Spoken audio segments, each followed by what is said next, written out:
Hey everyone, Pan Bam Richard here. Welcome back to Tales of Marathon Stream 3, Day 7 with Tales of Berseria. We're still conquering Vortigern, and essentially we'll be going straight to our boss fight here, but I'm also joined by two special guests from Life Bottle Productions, SymphoniaLauren and Pegi. And they're both known for this group with Life Bottle Productions because the last contribution that was done was the Tales of Destiny DC patch, which is a very good patch, I'd like to say, and it keeps constantly getting updated alongside other projects that they have in store as well, including a Tales of Innocence R patch. And I think you also mentioned the Tales of Destiny 2. There's so many that you all are tackling that I'm kind of keeping up and whatnot, but I think I got everything, right? Is there something that I missed? No, that sounds about everything. Yep. Okay. So I'm really happy to have both of you guys here because we could talk a little bit about your projects and your contributions and whatnot. How has it been with regards to Life Bottle Productions? Because I know I talked a bit of it with the PMV&D as to how things started, but is there anything that you'd like to add or fill in for those who are here right now? I mean, it's hard work. I mean, every day so many people work so hard, whether it's on Destiny DC to update the translation and retranslate what was not so well done back then. There's still a lot of people on that project at the moment. Or whether it's on Innocence R, where we have another team, actually, some of them from DC with other skills, and some other new translator that works with us on Innocence R. I mean, it's routine, I would say. Every day you wake up, you look at the sheet, and you do the work. That's pretty much how it is. Yeah, it's cool. It's pretty fun, but hard-working routine, that's for sure. I feel like I already learned a lot about the mentality when I spoke with PMV&D, because he seems to also have helped out with you guys a lot to keep pushing forward with the startups of everything, basically. But yeah, just seeing your guys progress along the way there, especially with the help of Innocence R, I'm very much looking forward to that one specifically. Well, when you look at let's say the commit history on whether Destiny DC right now, it's a little bit on a sort of on and off break, depending who has the time to work on it. But when you look at Innocence R, which is more of a fresher project, I would say. Well, you can look at the commit history and people working on it, and they're pretty much working on it 24/7, all around the clock. Maybe there's going to be one or 2 days during the week where it's slower, but there's always someone doing something on there, always. So it's kind of crazy, to be honest. Yeah, that is super crazy, especially I do like the fact that it's all how it's open to everybody to contribute to the server. I remember seeing bits and pieces how everybody is working together to help out with the patches. I did, again, I may sound a little bit repetitive to what I mentioned before with PMV&D, because I think you were all in the chat during that time, but what you all, it's a very cool approach to see when everybody just chips in and contributes and makes sure that what is being presented is what the fans would want to present at the end of the day.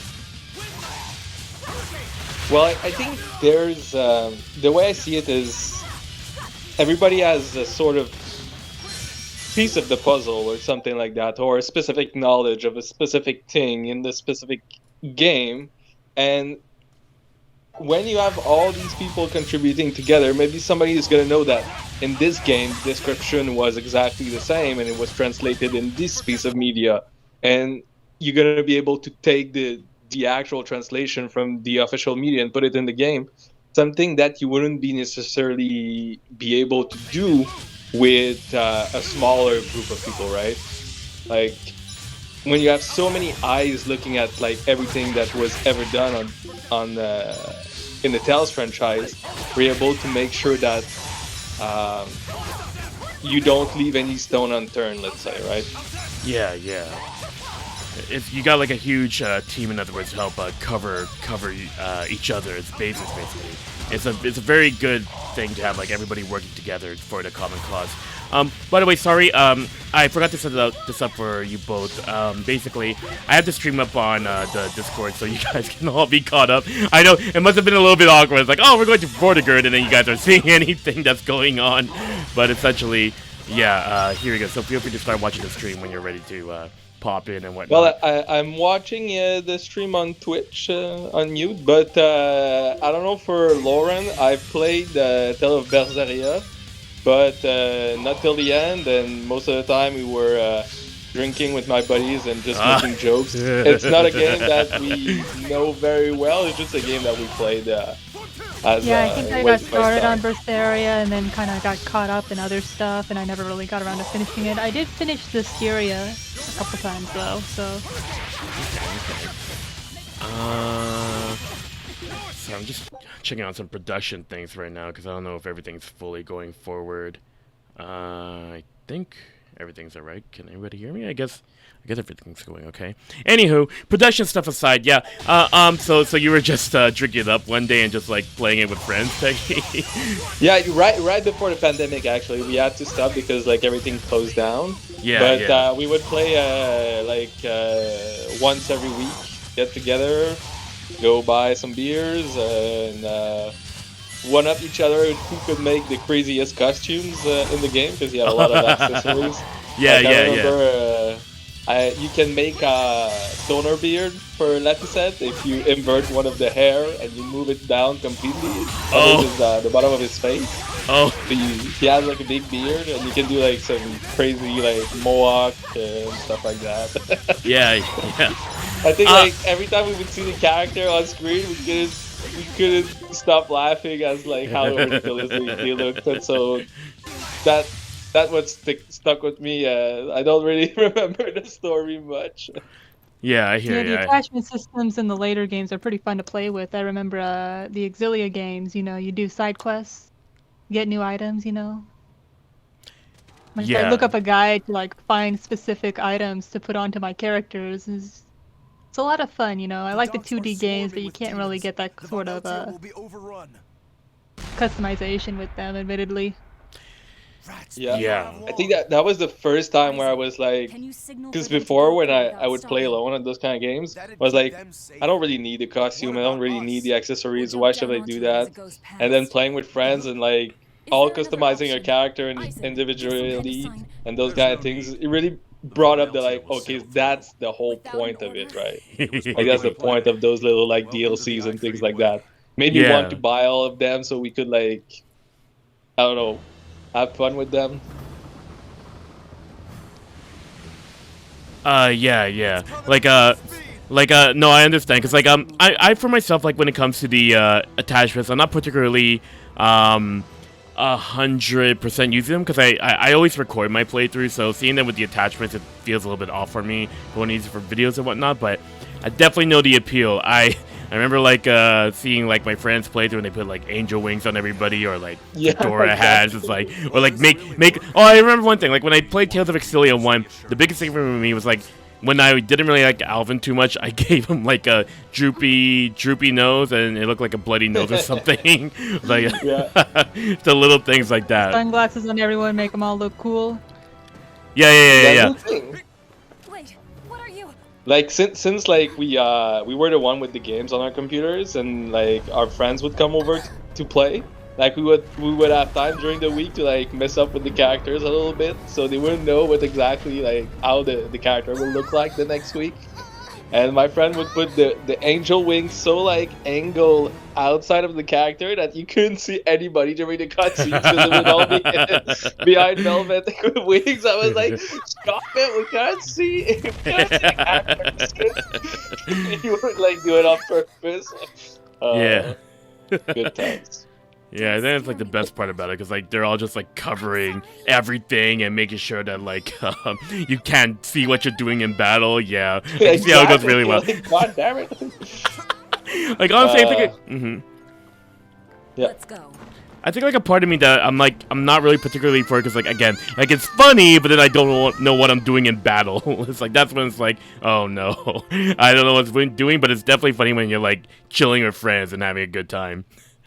So when we're talking more about Berseria and whatnot, so you said you only played it a bit with friends. How far did you get into, if you recall, Peggy?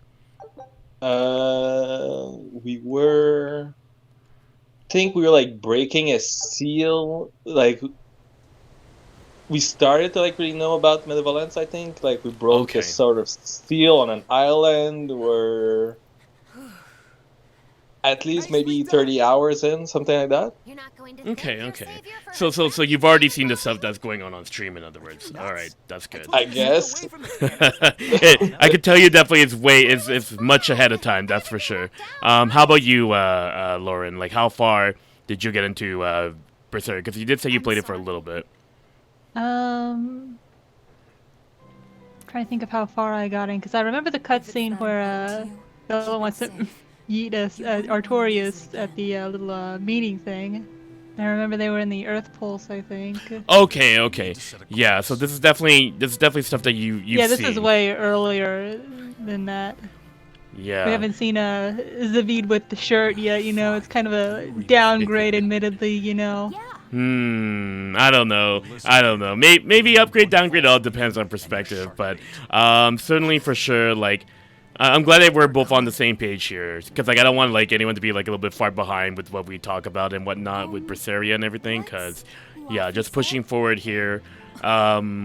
With this game, we're now at the point where like Moloch number 2 gets his name, Laphicet, and I think this is really cool to sort of like complement the arc of this character throughout the rest of this game, because this is the this marks the start of when number 2 starts to become his own character, and I thought like it's kind of cool. Give us a course, Laphicet. Yes. He was the character that we really didn't like him. Oh really? You don't like number 2? Feel free to go off. The floor is yours, Peggy. This is your time after all. I mean, he was like the character who would bully on screen, right? Always like, what is he saying? What's that? And that's why we made such a ridiculous costume out of it. Oh, you treated him like he was an actual child or something? Yeah, man, I don't know. We just found like all those characters are like kind of cool, let's say, and then you have this child there, and we're like, what is he doing there? And he's like, oh yeah, that's this thing. You're like, you're not part of the gang, man. I'm glad. Finish the game is what I'm gonna say. Maybe you might find something at the end of the game that might entice you the next time things start to open up a little bit. Because I think you definitely are hitting the hammer on the head of what I really like about the series is when you get to play with friends. Playing with friends is pretty much like the best. Well, it's the best for any game in general, but I feel like for Tales it works really well when multiplayer is implemented and everything. Yeah, that's how I loved playing them. Because I had family to play it with, so... I think a friend got me into the series, so... We'll have to look into that. Oh yeah, I guess we could talk about that. Like, what are like your first games that you've both started off with the series? Feel free to start, Lauren, if you'd like, or unless you want to start off. Symphonia. I could have figured based on the name, but I guess that's kind of the start for you. So I'm guessing started with Symphonia and pushing forward. What were the games afterwards? Well, that's a kind of a funny story because I really loved Symphonia back in the day, and there was this video by Nore139 on YouTube with the PlayStation 2 Mystic Arts. Yeah. And so I wanted to play the PlayStation 2 version of the game, so I asked my mother, "Mother, could you buy me the PlayStation 2 Symphonia?" And we get it, and I can't play it on my US PS2, so I tell my mother, "Mother, I need a Japanese PlayStation 2 to play Tales of Symphonia on the PS2. Oh no. And so she bought a lot with a bunch of other games in them, and it's had like another copy of Symphonia, so I have 2 copies of Symphonia for the PlayStation 2. One's the greatest hits, one's the regular, but I also got Rebirth, Destiny 2, Tales of the Abyss Japanese, and Legendia Japanese. And so my second Tales game... Holy smokes! My second Tales game was Rebirth. So, oh my gosh. I think I played it with Lanin's Guide back in the day. Oh my gosh, that's just amazing! Like you got into all like you got the hardcore like setup pack for like back in the day when like we all started with Symphonia. That's really cool. I wish I had that. All I had was like Abyss and Fantasia GBA. Like that was the start of mine. Yeah, that was pretty much what I had too. That's Yeah, I had a friend There's with the the leader of your ship. Abyss My men brought her PS2, through the you know, the gate as US well. version, and We're going to Fantasia use her as a GBA, so I scouting played vessel. some of those Do what you want. as well, You but stole it in the first place. But you got decked out with like Rebirth and Legendia. If I played Rebirth that early, oh man, playing Rebirth that early would have been really cool. Cause when I revisited Rebirth, I was like, oh, it's a really good game. But I also imagine it's one of your favorites too, based on yeah, your taste and Rebirth whatnot. is my favorite game in the series, I'm not gonna lie. Oh, let me explain. Yeah, like what about it that kicks up for you with the game? Is it the narrative? Is it the gameplay? Is it both? I'm guessing everything. I like the characters and I like the gameplay. What for? To make a map of the whole world, of course. Yeah, I think a big part about it's like that game, like super huge sprites to sort of complement the design approach of that game in general, and also I really like how every character there has like an arc where they build up from. Yeah. Yeah, well, the 2D artwork is really beautiful, you know, like I put it in for the first time, you know, I didn't understand anything, so I didn't, you know, I was just kind of checking it out, you know, and then, but the artwork was really beautiful, you know, you get the scene where they're all in front of the meeting house, and they're all kidnapping the girls, and Saleh says, you know, this world is a world of Gibu and Uteko, and I'm like, thank you, Mr. Saleh. I didn't know his name at the time, but it's just like, thank you for speaking like one word of English. I finally understand what's going on. Oh yeah, I forgot Saleh did speak English. I went through that game with like Latin's translation too.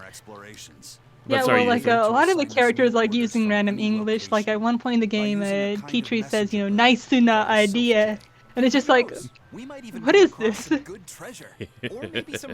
definitely imagine back in the idea, does it? And it's just like, That's a lot of treasure you could find. they're just taunting us with that. It won't take much of our time, and besides, especially like back in the day where it's like, oh, this could come out in English, right? But no, you're just saying English words here or there.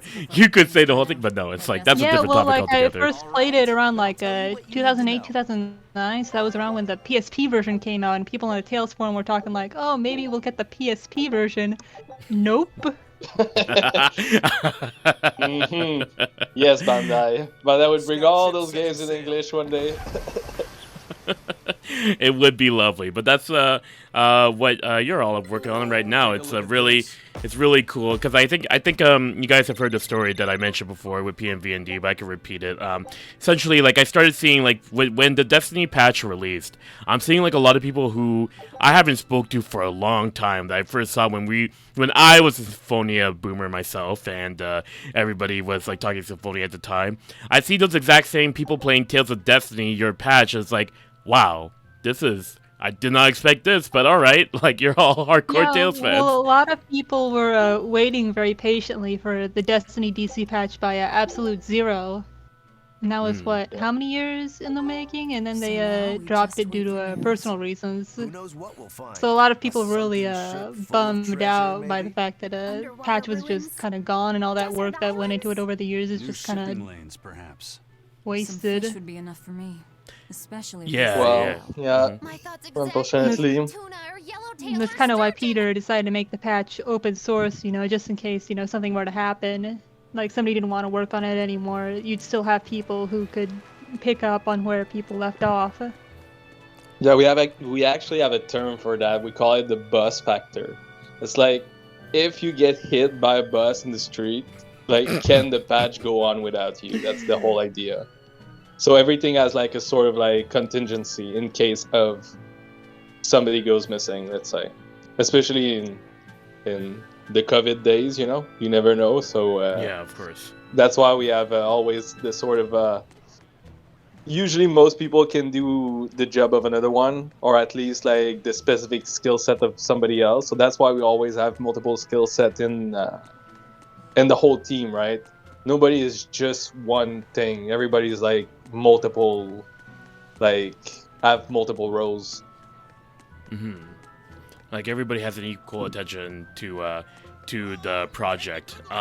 Sorry if I chuck a little bit. I was just remembering how PMVND presented that to me back in Vesperia. But no, you bring up a very good point with that mentality. It makes a lot of sense, especially when you think about like nowadays and whatnot. Knock on wood, you never know what could happen. But essentially, like having a team work together to bring apart projects like this, it feels like it's a really good approach to have at the end of the day. You can learn a lot while working on these projects too, because when I first started, I didn't really, know a lot about programming or whatnot.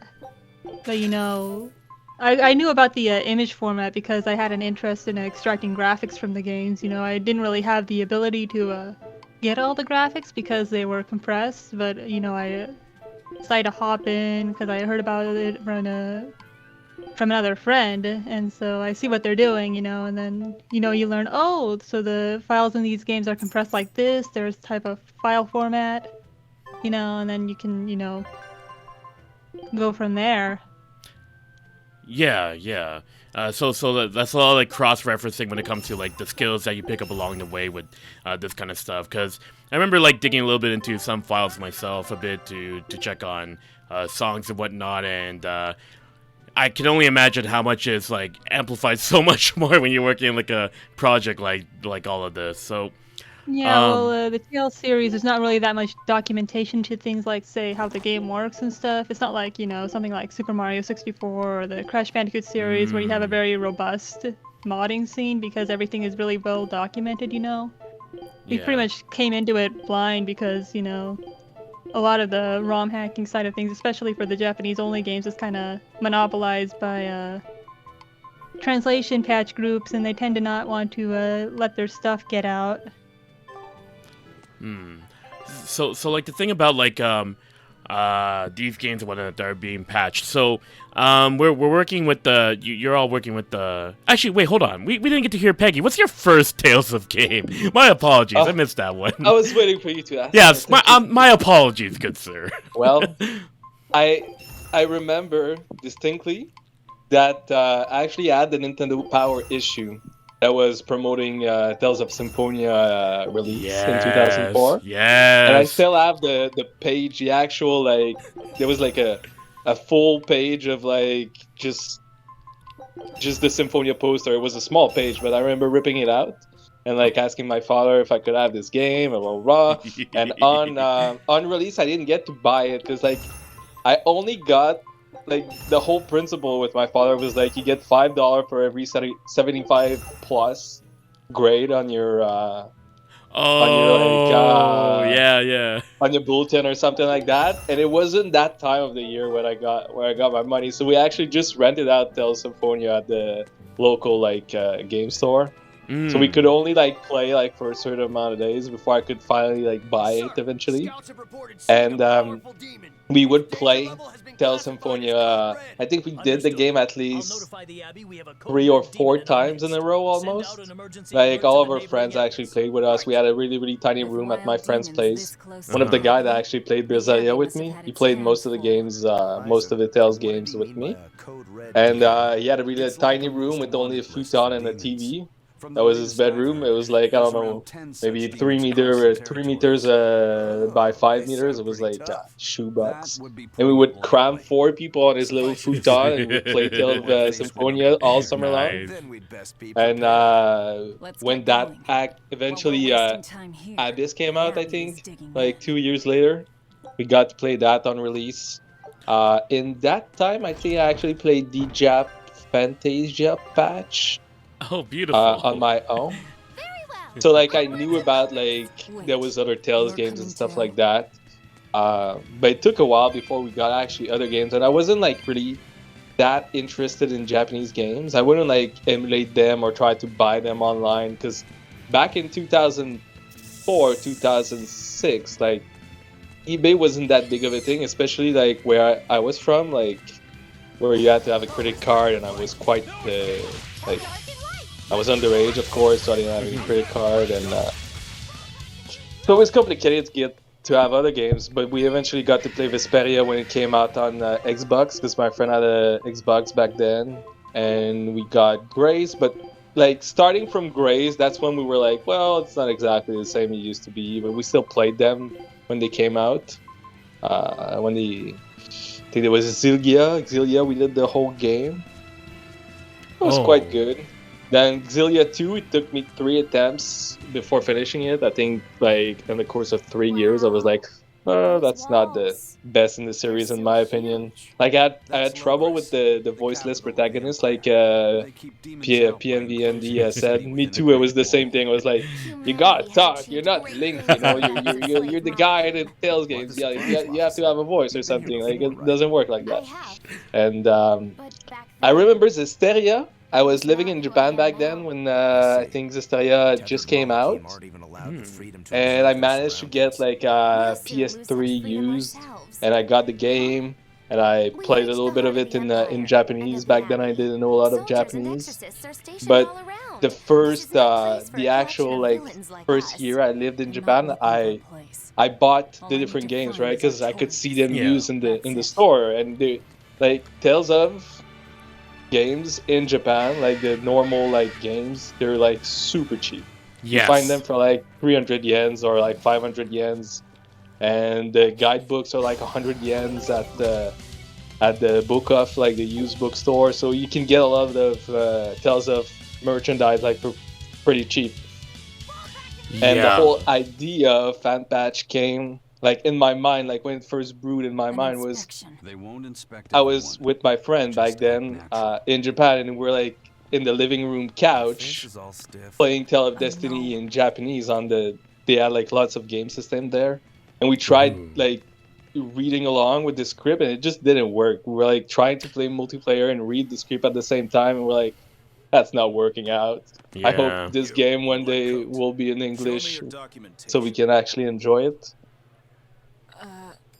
So during the years, I tried like playing Tale of Destiny multiple times, and at the same time was learning Japanese at university, and I could like understand like progressively more and more of the Japanese until I could like almost play the game in its entirety. But when that happened, the project came out, and I actually just started working on a project instead, making my dream come true. And that's a dream that you're sharing with other people too. Like that's really cool. Like that it started from like you know, playing Symphonia, renting with friends. I like to, you know, you're talking about like how we're all like grouped up in a futon. That's such an old school vibe. Like I know exactly what you're talking about. Tons of games on that. Like this, it was like the hub, right? My friend, like everybody would just show up at his house. Like I would, like I lived like maybe like 3 minutes from there, like less than that, and I would actually sleep on his couch. Get up in the morning at 10 a.m. Yes. Wake him up and be like, "Come on, we're gonna play another game today." And we played like tons of co-op games on his couch. Everybody from like all of a group of friends would like group up, conglomerate, and like kind of like play at his place. We played like tons of fighting games, Final Fantasy, and all this kind of things. Yeah, that's what I miss with Tales. Like just kind of like. Just like you sit on the couch and you play. Yeah, and Tales was a big part of that too, which hopefully they'll come back to after Arise, which is going to have multiplayer. But I know we're talking over this, but that was the scene where it's like everybody remembers the Act Like a Dove scene. It was amusing, that's for sure, and it's a callback to Zesteria, which I particularly like as well. So like with history and whatnot, playing like fighting games and everything, and so when it comes to now with the current direction with Life Bottle Productions, I was kind of curious. Like you finished Tales of Destiny, you're going into Tales of Innocence, and yeah, I think there might be a game or two that I'm missing there. But basically, if you had the time and resources, like which one would be like the biggest aim after Innocence R next? Oh, we already know that. Oh like, yeah. Usually, I try to have a like, of course, like the direction of Life Bottle is sort of like it's more of a association than anything else, right? There might be spin-off project, might be a group of people from Life Bottle doing something else at the same time as other people. It's more of like the aim of it is to just reunite everybody that has like some sort of interest in doing mods and fan translation, and just have them all at the same place and be able to contribute to each other if the need arises, right? Like if you have a programming problem or something like that, like we had on Innocence R. Then there's Julia, and this guy that's working on a different Tales of project that's not necessarily with Live Bottle. That's just like, oh yeah, I know how to do programming on PlayStation Vita, and he just comes in and does the little like assembly thing to like debug the problem we had. And it's this whole vibe, this whole idea where if you have everything in the open, especially your problems, then somebody can just be like, hey, I know how to fix this, and things can move a lot faster than they do when they're not necessarily like out there for everybody to look. So to come back to the main point, the next project, it was supposed to be this project before Innocence R. Actually, Innocence wasn't even on our radar at the time. It's Narakiri Dungeon X. Listen to those cheeks. Sorry, go on. Yeah, because like to give you an idea why we chose this project and how in my mind I kind of choose this project, and I try to convince other member to follow me. Is I talk with everybody that has like a script online, right? Those kind of really long scripts, and I ask them all if I asked them if I could if I can use those scripts in our games in the future. So right now I pretty much have the right to almost every script that's on the internet, at least like almost. So like I kind of like ask the permission to everybody if I can use those scripts for every future Live Bottle project. So we might have a script. I don't want to jump the guns on that, but we might have a script for Fantasia. But we actually have the iOS script dump from the Fantasia mobile game. So we actually have like the text, right? Yeah. Like maybe the game was not that good, but I mean the NPC are done, the items are done, everything is done. So like, right now it's just a programming problem. It's a big one for Fantasia X. Narakiri Dungeon, it's more of a programming problem at the moment. Like we just need to dedicate time into like extracting the files and this kind of things. But we have a script of the whole story, and that script has half of the skits. There's 200 skits in that game. We have a debug room, robust debug room, where you can talk to every NPC. You can be anywhere in the game, have every item in the game, see anything. Like essentially, you don't have to play the game. You can actually just go into the debug room and set up the kind of scenario you want to test. Yeah. So that would be really useful for debugging and testing the text. Because right now with Innocence R, if I want to see event 2016 in like I don't know Regnum at the middle of the game, I need to play until the middle of the game to see it. Like there's nothing else that can trigger it compared to Narakiri X, where you can actually like you have a list of every event in the game, and you just clicked on it. You're like, I want to see that, and the event just pops up, and you can test it right away. Yeah, the thing with the Innocence R is that there's no good PlayStation Vita emulator either, so there's no real way to debug anything. Whereas with the PlayStation Portable game, PP, is a very good emulator for debugging. Generally, it's doesn't very, have very any strong. issues with emulation. It's very well developed. Yeah, like based on what you As guys you can see, like when I talk to. Yeah. Oh, sorry. Keep going. I know we have a bit of a delay because of connection, but feel free to keep going. Like Julian, the guy that helped a little bit last week on like debugging the strings that we had problem in a sense R. It was like, I know how to do these things. Like it's simple, but since I don't have a memory viewer and a debugger in an emulator, just the fact of testing each possibility is like cumbersome, right?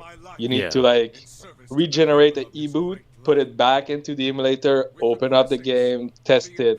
Okay, something was wrong. You go back into the debugger. Well, not the debugger, but the code. You change something else. You create a new e-boot. You put it back in the game. You open the game. Like these whole steps that you don't have to do on an emulator just makes testing simple stuff really, really cumbersome. That's the whole challenge of Vita, is that you cannot like test changes in a quick way. Real time. Yeah, exactly. Yeah. Like I can only imagine like it's a good thing Narakiri Dungeon Cross has that, because honestly, Narakiri Dungeon Cross is a pretty solid game, I like to say for myself. It's like the last 2D game, so I'm kind of glad that you're all gonna think about next. But with that in mind, for that being like the Life Bottles production direction, I'm curious more about personal choices. Like I'm curious about Lauren, what would be like your go-to choice if we were to have like, oh, let's go next to this game right away? No comment. all right. How about you, Peggy? Well, to be honest, that's it's funny. Like, I don't have any strong feelings with any of the Tales games that are left. Like in my mind, it's just I just want them all in English, and no matter the order. But Narakiri seems really nice. Like I like the costume things. Because I scouted the game a little bit. I checked like all the kind of different classes you can have, and I was like, that looks like a really interesting concept. And I really like Fantasia. Fantasia story is pretty good, and to have a sort of like continuation of that, it seems interesting. And of course, Fantasia X would be really nice. The gameplay is really fun. Like it's sort of like DC, where there's no more input lags and stuff like that. And the UI is sort of like because I know a lot of people are actually waiting on that to play Fantasia.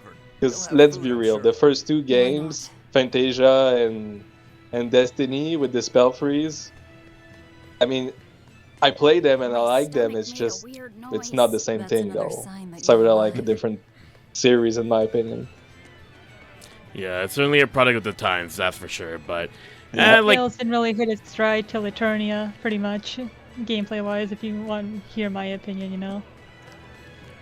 Yeah, like things really start to like hit its stride with Eternia, which we just finished a couple days, well, yesterday really. But yeah, it's like I still have a soft spot for the old games, maybe because like I'm too much like appreciative of the old school or something. I don't know what it is, but basically the thing is, it's like you want to play like the most optimal outputs of these games at the end of the day, like to sort of get an impression of it. So I'm glad DC is getting the love, and then like Fantasia Cross would be something that's certainly like a good like choice to make as well. Like Fantasia Cross. Well, we might have something that like might not be known a lot, like a project that's in the work a little bit.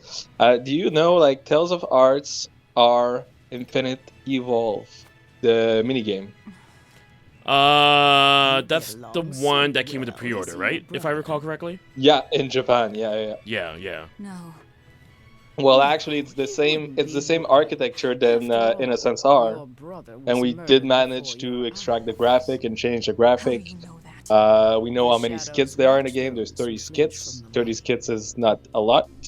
I already translated the customized menu and inserted back into the game.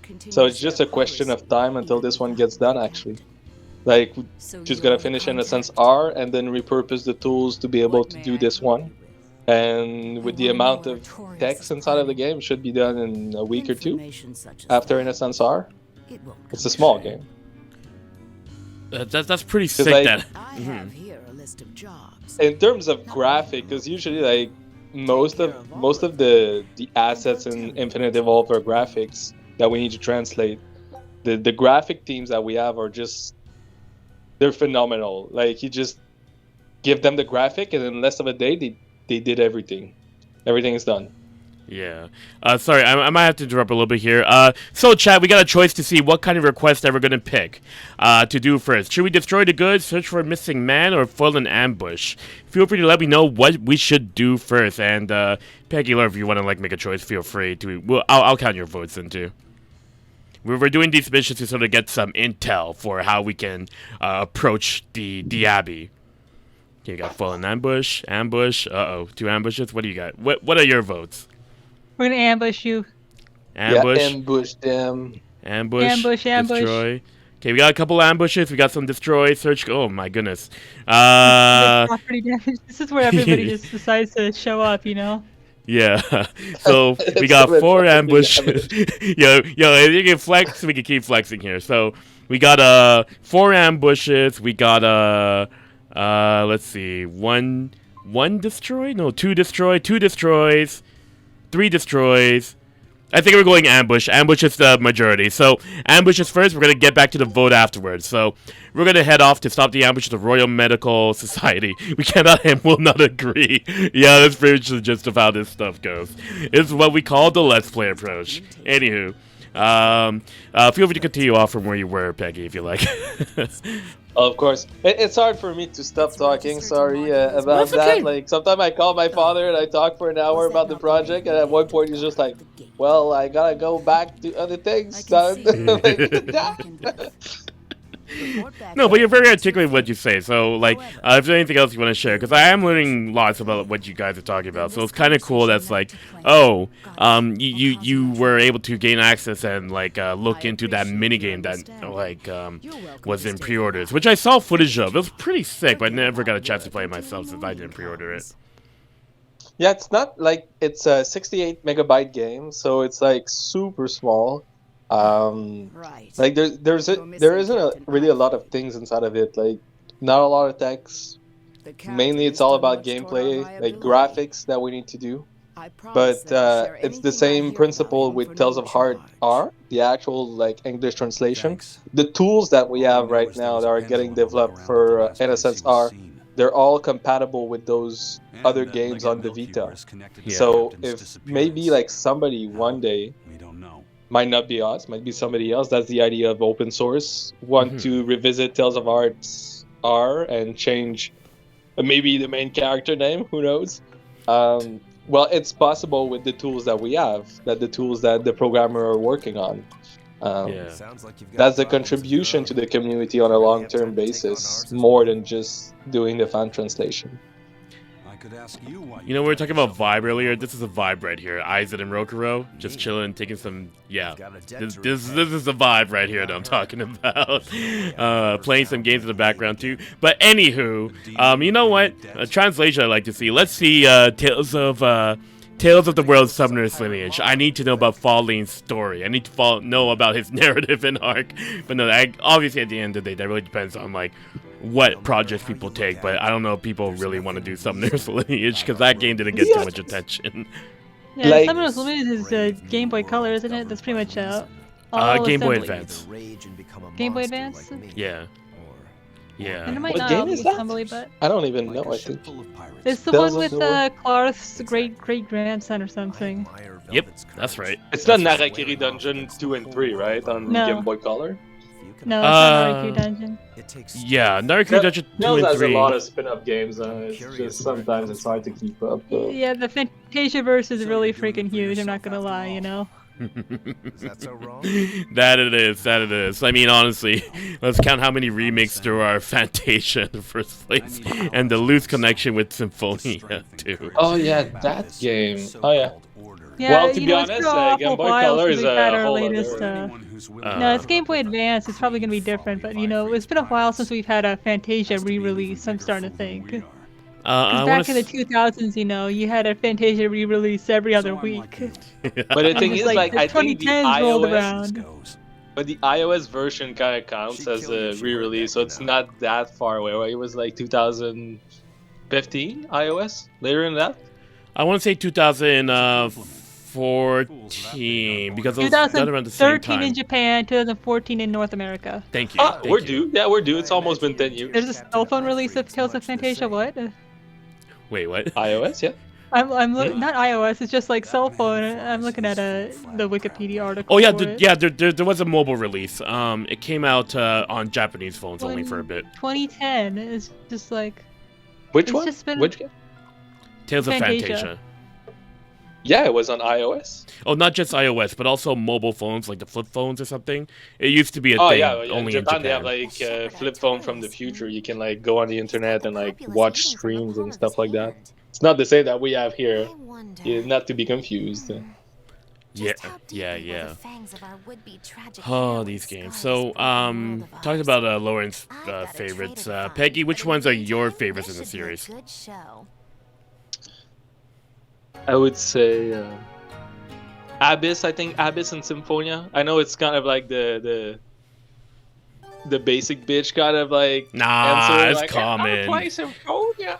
But I would say like Symphonia, I really liked I think the story felt epic in a sort of way, like saving the world and like I like the classic approach of like you do elemental dungeons, like the fire dungeon, the water dungeon, and those like I like this idea of like catching the summoned spirit and harnessing their power.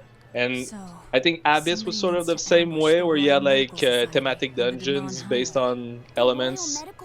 And I know like when Vesperia came out, they sort of like went away with the approach, and that's why I sort of like I felt that Vesperia's story was kind of blind compared to like the whole let's gather the like elemental power of this world sort of approach. But that's why I think Abyss really struck with me, because of the whole like concept of like taking human lives and those kind of things. I think it's when you ask yourself the question, they're actually killing people in the Tales, even though there's no blood, because it's like rated R for everyone, or I don't know. Yeah, I remember in the anime version too. They get slashed and their blood is like bright pink. It's like, okay, that's kind of something. Well, it's still fresh. Anywho, what can I say about that? Because like, when it comes to how everything was released and whatnot with the Abyss and Symphonia and the elemental thing, they kind of do it a little bit at the end of Vesperia. Like, there was an elemental thing, like with the whole like I didn't play Vesperia that much though, but maybe I should replay it. I slept through most of it. My friend was playing it, and I was on the couch sleeping for the whole game. So. Sorry, but you were saying, Lauren? You are always taking a nap, Peggy. I think the thing with Vesperia is that it had 3 scenario writers, one for each of the arcs, so it's kind of a bit disjointed in what it wants to do. Yeah, I think that was like the big thing that it came with the. Whereas Symphonia and Abyss were both written by Miyajima, so they're both kind of consistent all the way through, and they're both kind of consistent with each other because they're both written by the same author. Yeah. Well, it's like when you go from like Symphonia and then Abyss, and let's say you tried the DJAP patch for like Fantasia, you really feel like, oh, there's a team in the game, right? There's like, and maybe after that you play Eternia, you're like, so elemental dungeons, summon spirit, it's all like consistent, and then it really breaks from that mold after Abyss, I feel. I want to say Destiny. Well, Exilia had the summon spirits and the dungeons too. You've come to exactly the right place. Didn't Exilia have the summon spirits as a theme? Yeah, but like, Exilia came sure after there was 2 games in between Abyss and Exilia, right? It sort of felt like it was going away in a sort of way before we got Exilia. That sort of brought it back in my mind. And I also want to say Tales of Destiny kind of didn't really follow what Tales of Fantasia set up with the elemental dungeons and whatnot. That was kind of like its own thing. Granted, I only played PS1. Tales of Destiny. No, I never actually played Destiny on PS1. That's why, like, for me, it's like it doesn't exist in a sort of way. No. Like I saw Fantasia, I saw Symphonia, I learned about Eternia and eventually played it, but Destiny, like, I don't know, it just like it was way too expensive, right? Yeah, that's true. Back then it was like buying physical. Like, yeah, like to spend like $200, and it was like a broke kid. Yeah. Like I could barely afford like to buy Tale of the Abyss. We had to sell Tale of Symphonia. No, Sayonara Symphonia. But yeah, I hear Rest you. in peace. That's how when you were talking about your mom buying you like Japanese games, I was like, yo, this was not my experience with the series, like at all. Like, we barely could afford the game. No, Lauren, you got a really, really rare experience, which is cool to have, to be honest. Like for the people during that time, yeah, that's really cool. Yeah, so like, I still think Tales of Destiny PS1 is worth the experience somewhere, some way, even though it's really expensive. I'm interested in playing it now. Like, I'm like, yeah, that could actually be fun to see like what I did on DC and like see what was the actual thing they did on PS1. because I know we've had to look at some of the PS1 stuff because people were like, it says this in the PS1 version. Why does it say this in the PS2 version? The answer is Destiny got a rewrite between PlayStation and PlayStation 2 version. Right. And some things have changed for the better, some things have changed for the worse, you know. Rewrite-wise. I wish I could comment too much about, like, because I will be playing through DC with your patch with some friends soon. So, like, essentially the thing is, for me, it's like, I know what Tales of Destiny PS1 offers, and I know most people don't really, like, the general consensus is, like, they don't really like PS1 because of, the battle system and how the narrative is presented, I want to say. But then, like, the thing is, like, it set a really good foundation for the sequel, Tales of Destiny 2. I feel like it worked much better if you consider PS1 in mind, instead of... Well, I can't talk about DC, but I'm gonna revisit those opinions for sure once I get to playing DC with the patch. Oh yeah, no, Destiny 2 is definitely a sequel to the PlayStation 1 Destiny, that's for sure, especially with the whole Judas and Leon thing. Yeah, and that's what I'm really curious about. Because Leon's characterization is different between the PlayStation version and the PlayStation 2 versions of Destiny. Is that so? Yeah, I had a feeling that was the case. Because, like, when it comes to, like, Tales of Destiny 2 on PS2, I felt like, wow, they really gave Leon they gave the whole arc, like, a huge, like, thing. Like, it made all the more sense for me, and I loved it all the more better, which is why I'm really curious to see what will happen when I play DC version. Like, what will happen with my opinions about the whole Leon thing and everything. So it's definitely worth it to try PS1 Destiny and see the transition from that to PS2. Tales of Destiny 2. Yeah, well, the thing with also a remake Destiny's Leon is actually based much more on Judas's fighting style than the original PS1 Leon. Yeah. And the thing with Judas is that the reason why he fights that way is because he's kind of trying to hide who he is, and so now he fights that way originally. It's just like... Yeah, it really, well, it kind of makes the whole hiding thing a little pointless. Like, well, his disguise is kind of trash anyway, so... I think that was the point, though. But, like, when Tales of Destiny 2 was being promoted, a lot of people were probably having that idea. And I think, like, in Tales of Destiny 2, there was a scene where it's like you could clearly see the blade that was being used. So that's all.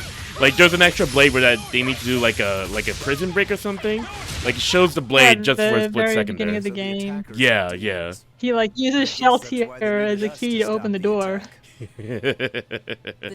Yeah, it's very much I don't think they're hiding anything, or at least they want to like add some intrigue. But yeah, like we think of, like, the transition from like PS1 to Tales of Destiny 2, and then Tales of Destiny PS2. I'm really curious for that, and your patch will let me have that opportunity.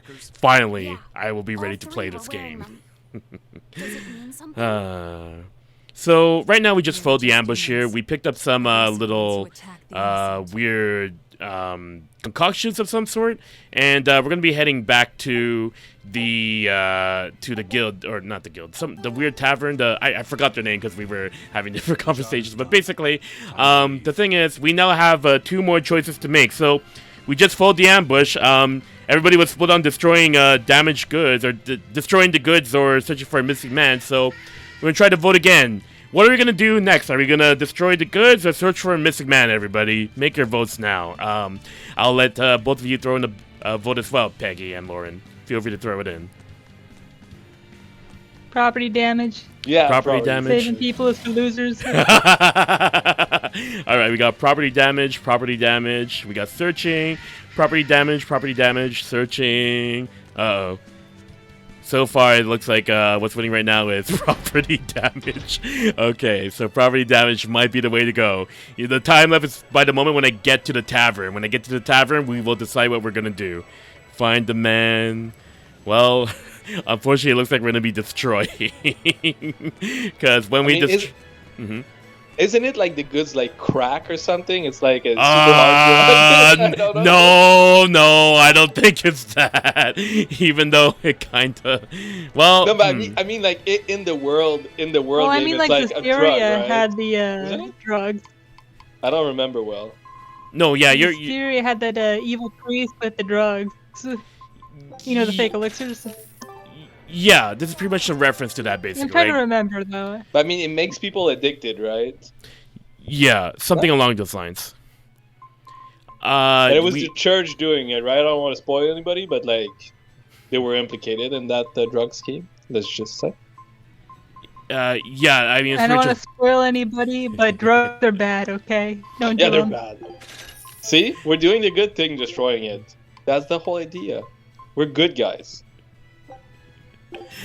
I don't know if I'd associate the Berseria cast as being good people. Well, you know what? It really depends on perception at the end of the day. Like, whether you find them good or not, it's ultimately up to you. But certainly from the eyes of the Abbey and the people around this town, they're certainly not good people, I guess. But that's pretty much the point at the end of the day.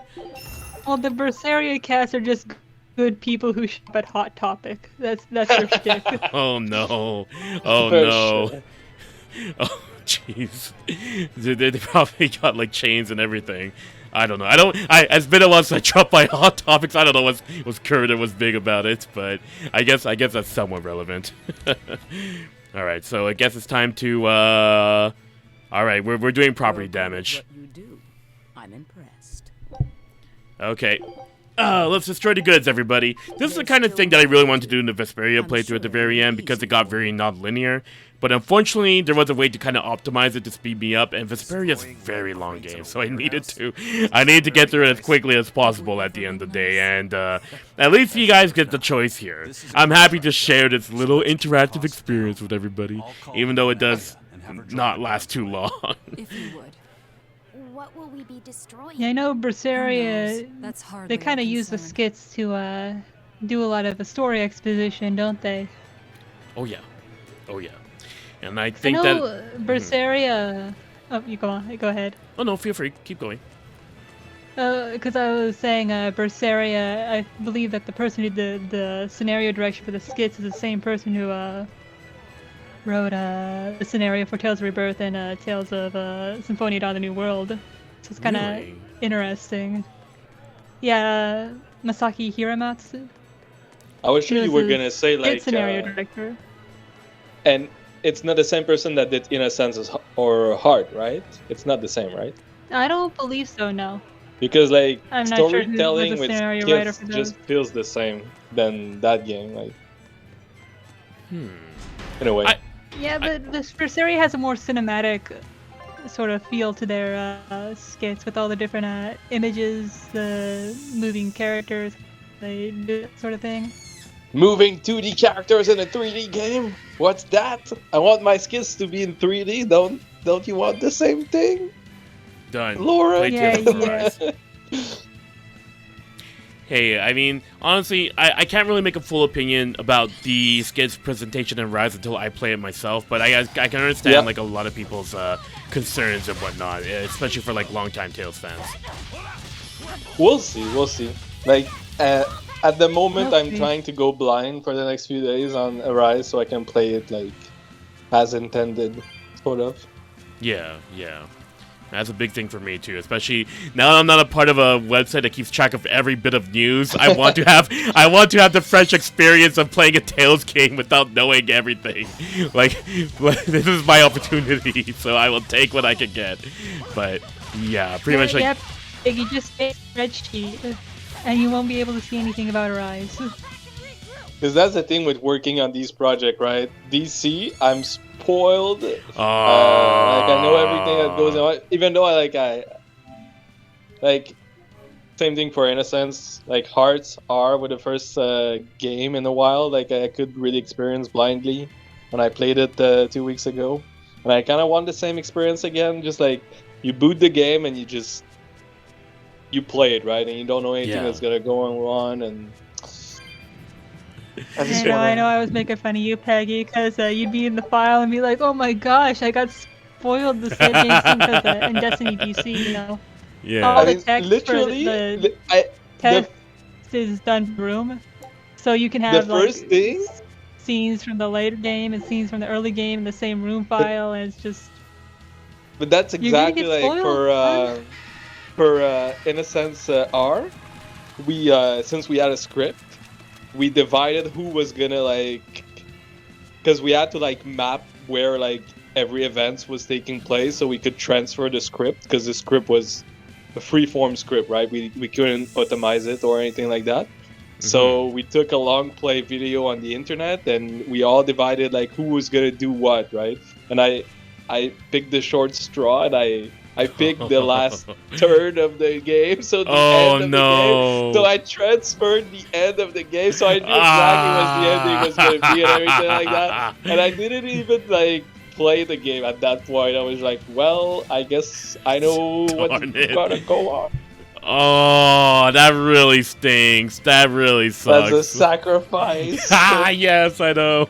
It's such a sacrifice, but you do it for the community, right? For the community. Yeah. Yeah. That's why, like, Arise, even though it might not be perfect, I don't know the ending, so at least that's that. Like, at least you're not working on distributing that game. Like yeah. that's the important part. We've been running from battles, but I think I'll do just this one. I made sure to do a practice before, like during this week, to see if I could go with it without doing encounters, and I could do it. But let's spend some time. Actually, you know what? Encounters are kind of dangerous because if we're avoiding encounters, then we want to make sure we have our HP consolidated on the boss battles that we run into. Because like these book battles, considering how poorly we are optimized in terms of stats and our equipment, we're gonna have a bad time. Is all I'm gonna say about that. Yeah, Berseria and Zestiria have that kind of convoluted equipment system. Oh yeah, the sort of Diablo type of like you get like random things from monsters and you don't they? And then you kind of merge them together and stuff. Man, Diablo. That's a name I haven't heard for a long time. Like my friends Can you do something for me, Panban, Richard? Can you go in the recipe menu, the cooking menu? Yeah, for sure. And I need you to read something out loud for me. Fusion dish combining pork, tofu, and curry. Delicious? Is that it? Well, what's the name of this dish? I cannot read it well. Mabo curry. Yes, thank you. Yep. I had a Mabo feeling. with a B, right? The B. Yep, with the B. Mabo curry. Yeah, Peggy gets really mad if you say it as Mapo. Maho? Mapo. Oh, Mapo. I guess that's another Mapo. way of Yeah, he hates it when you call it Mapo, because that's another way, like, I guess, to refer to the dish. Huh. Oh, you're talking about like in the real world, katakana? people can do what they want, but in the Tales games, written with the B. Yeah, it's they write it with a B in the Tales games, and I guess the normal dish is Japan, written with a P.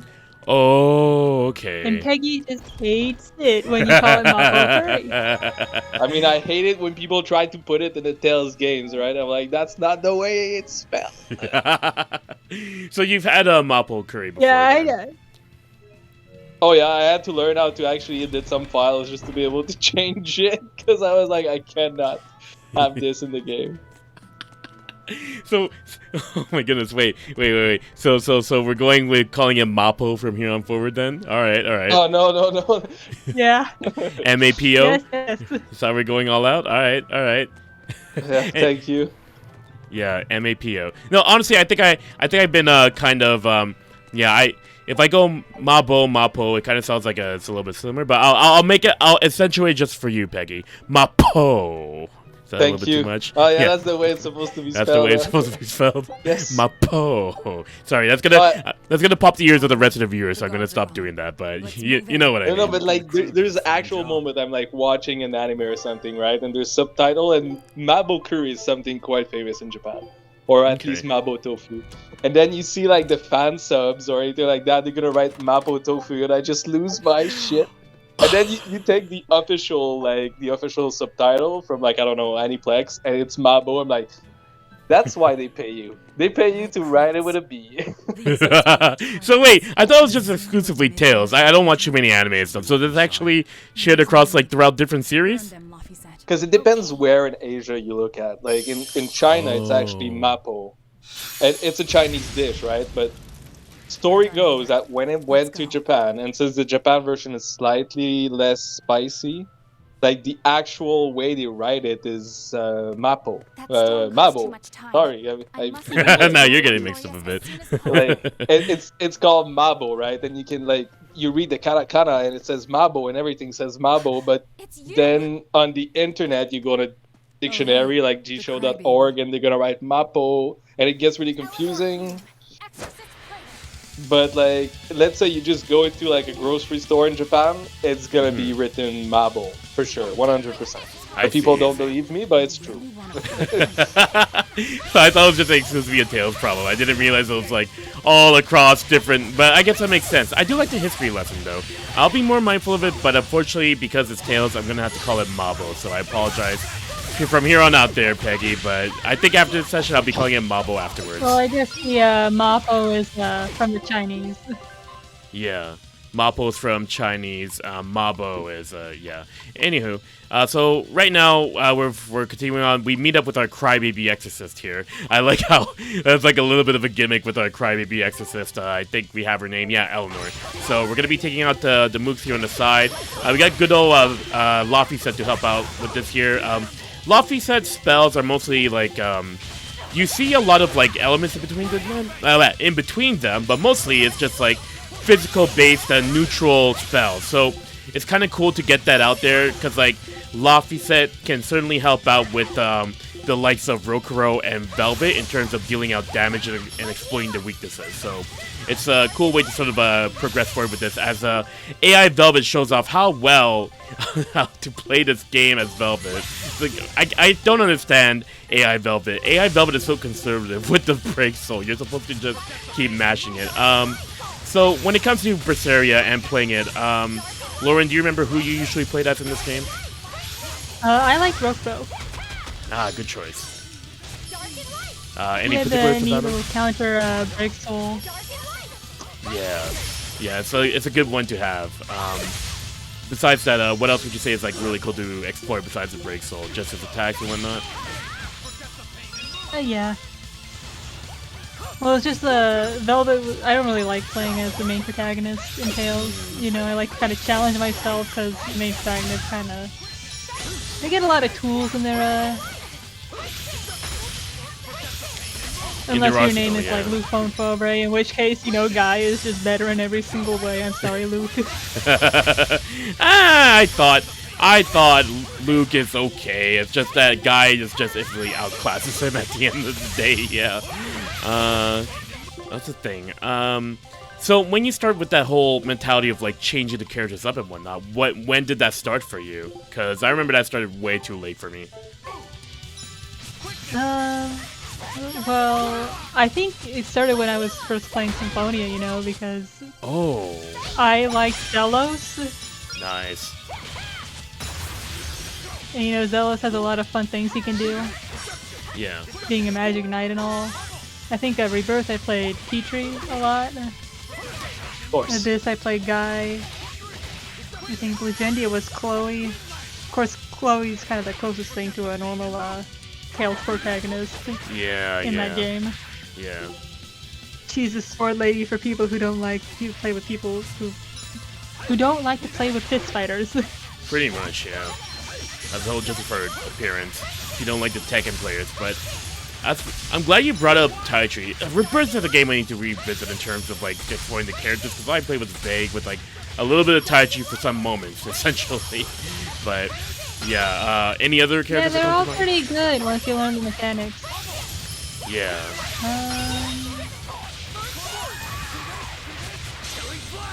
I know, Berseria I like playing Mikleo for some reason. I think I played a Jude and Exilia. Because the thing with Jude is that like I had 2 pairs of boots, and so I put 2 pairs of boots on him and he would go super fast and it was hella fun. Oh yeah. Like we were reaching super Sonic speeds and Soundberry with Jude. Yeah. Exilia 1 Jude was really messed up, like in terms of how much he could do. And it's like when you play Exilia 2, what happened? I guess he became a doctor. Exilia 2, like, why did they do that to him? My poor baby. I think it has something to do with balance, I guess. I don't know. Anywho. No game, you're not gonna make me play as Luger. I want to play Jude. Speaking of which, for Exilia 2, I'm guessing the comment is the same. You'd rather play as Jude still? Or is there anybody else that you chose instead? I was kind of trying to play with Jude. Like, I had the same problem, you know. It's a lot of people where the debt system is just really too oppressive. That's fair, that's fair. And as the stereo mentioned, McLeod, you played a lot of games. I can't go back because, you know. Yeah, I'm a huge Tales fan. He's a huge nerd. Yeah, I think in Graces I played Hubert. Nice, nice. That's a good choice. I want to say as well, like, considering, like, I mean, all of us here at the Tales of Marathon stream, I'm pretty sure we're all nerds. So, at the end of the day, we're all, like, hardcore Tales of fans. I like to label it as, but, certainly can view it as, like, that perspective as well. But, I guess, Peggy, from your perspective with Berseria, how many which characters did you play as, if you remember? I know it's been a while, but... Well, since I wasn't player 1, was my roommate, of course. He was playing Velvet, and probably beating, like, if, let's say everybody was dead and he was still alive, he wouldn't use any life bottle because he would be able to, like, kill the enemy on his own, even though it was a boss or something like that, because Velvet is just overpowered. Yeah. And I was playing Eisen. Looks like we're in the clear. For some reason. I don't remember why I picked him. But I know I had some really, really super nice, like, Super Saiyan hair I made for him with a little, like, halo on his head, like Sangoku. That's the gist of it. Yeah. Since we played, like, once every week or 2 weeks, we would forget how the game works in between. So it was pretty much button mashing at this point. Oh my gosh, that's such a move. We looked up some, like, guide on GameFAQ on the best attacks to use or something like that, and that's pretty much the combat in Berseria didn't leave a big impression on me, unfortunately. But it was fun. I think, he's a nice character. I think Berseria and Berseria go a little hard on the hitting the enemy's resistances in order to, you know, actually get them to stagger and such. Yeah, the weaknesses and all that. Yeah, I didn't really like that, to be honest. Because I think, like, each skill has its own enemy type that is effective against, for instance, you know, it encourages you to spam that one attack. Yeah. And once you lose your soul, they call it, or I don't know what it's called, and you don't, and it's hard sometimes to get them back, and you're just like at one soul or something like that, trying to do something while your friends are you gotta stole all your soul when they drop on the battlefield. Yeah, I miss the whole thing about, like, that's the one thing I miss about, like, playing. Well, I still play Tales games with some friends, basically, but the big thing is, like, coordinating with each other, but I can only imagine, like, how it would feel like if you only have one soul where everybody has, like, 4 or 5, and they're, like, totally... Yeah, that's the thing, it feels awful. Yeah. You just feel useless while your friends are, like, doing those cool combos and everything, you're just like... Go! Oh my gosh, totally. I remember most was like when I was playing Exilia 1 with friends, and I think the big part was like, it's really unfortunate when I had to tell my friends, hey guys, sorry, I have to link with you. Just put down the controller for a bit. We're kind of losing to this boss fight right now. We have to link. That's the thing, yeah, that was kind of like, I think they did the same thing for Zesteria, where like, you would link with another character, and like, so at the start of the game you're like 2 characters, but then you link with it, so like if there's a second player, then that player is just booted out of the game, because like you need to Super Saiyan like with the other one. I don't know if you know what I mean. You talking about the swap mechanic? Armatize is the term. Oh yeah, armatize. He's talking about the linking mechanics. Like that's the very and not the link mechanics. multiplayer the friendly. Exilias and Systeria. The Exilias and the Systeria are probably like only multiplayer friendly up to like 2 players. Yeah. Because then you can have like one character AI pair and then another character AI pair, and you can do it like that. Yeah, I remember, like, I think my friend got angry a few times because, like, I would hit the arrow buttons and then link with his character, and then he would lose control. He would be like, "Stop it, Peggy! I'm not doing it on purpose, man." No, I remember I've done the same thing playing the Exilius. It's just like, unlink with me, damn it.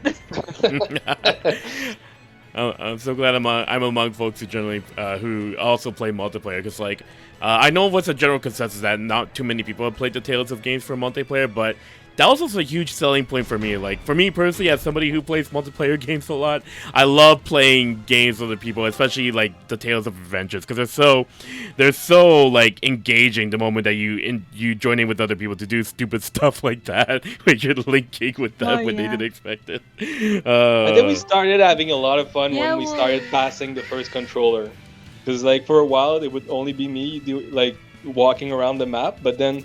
Yeah. Like, as we grew older, we would pass the controller so somebody could be, like, eating his pizza, so you could pass the controller to the guy I wasn't eating or something like that. But, yeah.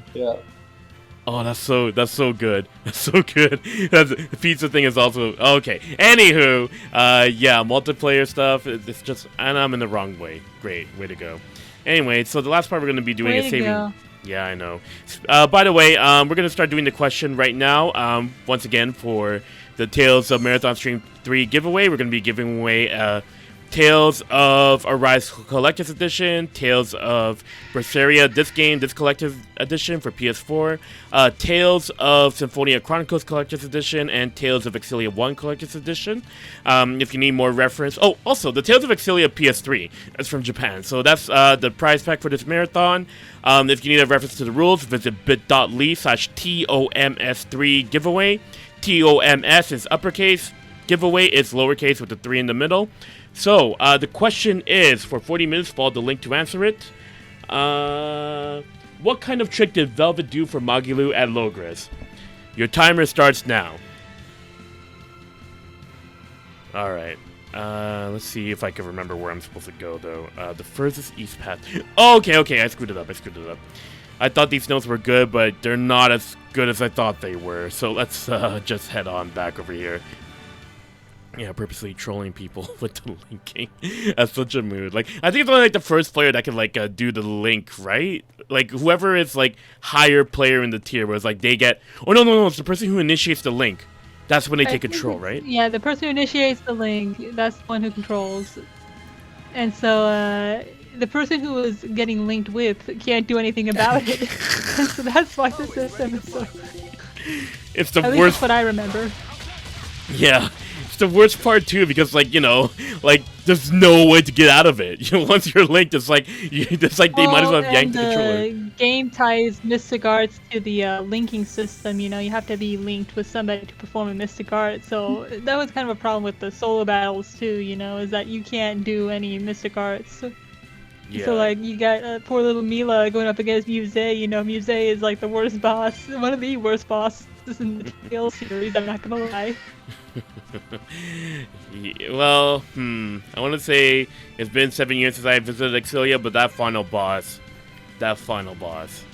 all I gotta say about that. Like, I don't remember the Exilia final boss being that bad. I was playing with somebody else, so when the games get like a million times easier when you're playing with somebody else. Right. Oh yeah, that's for but sure. like that Muse boss on Mila's side in Nia Kara. Yeah. Who thought this was a good idea?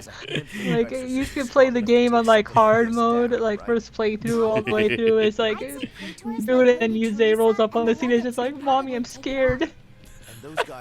Well, what they expect is that, oh, you're playing Mila's side. You were probably playing Mila up to this point, so this is your final exam. Hope you're ready. But I think you played more Jude than Mila. Did you play more Jude than Mila during your Mila playthrough still? Yeah, I think so. Well, I was playing with somebody else too, so I think they were playing Mila. Okay. And So like, but anyway, that boss battle is just kind of... Like, there's some boss battles in these games that I'm just like wondering, who thought this was a good idea? I'd rather not get myself killed due to boss fights.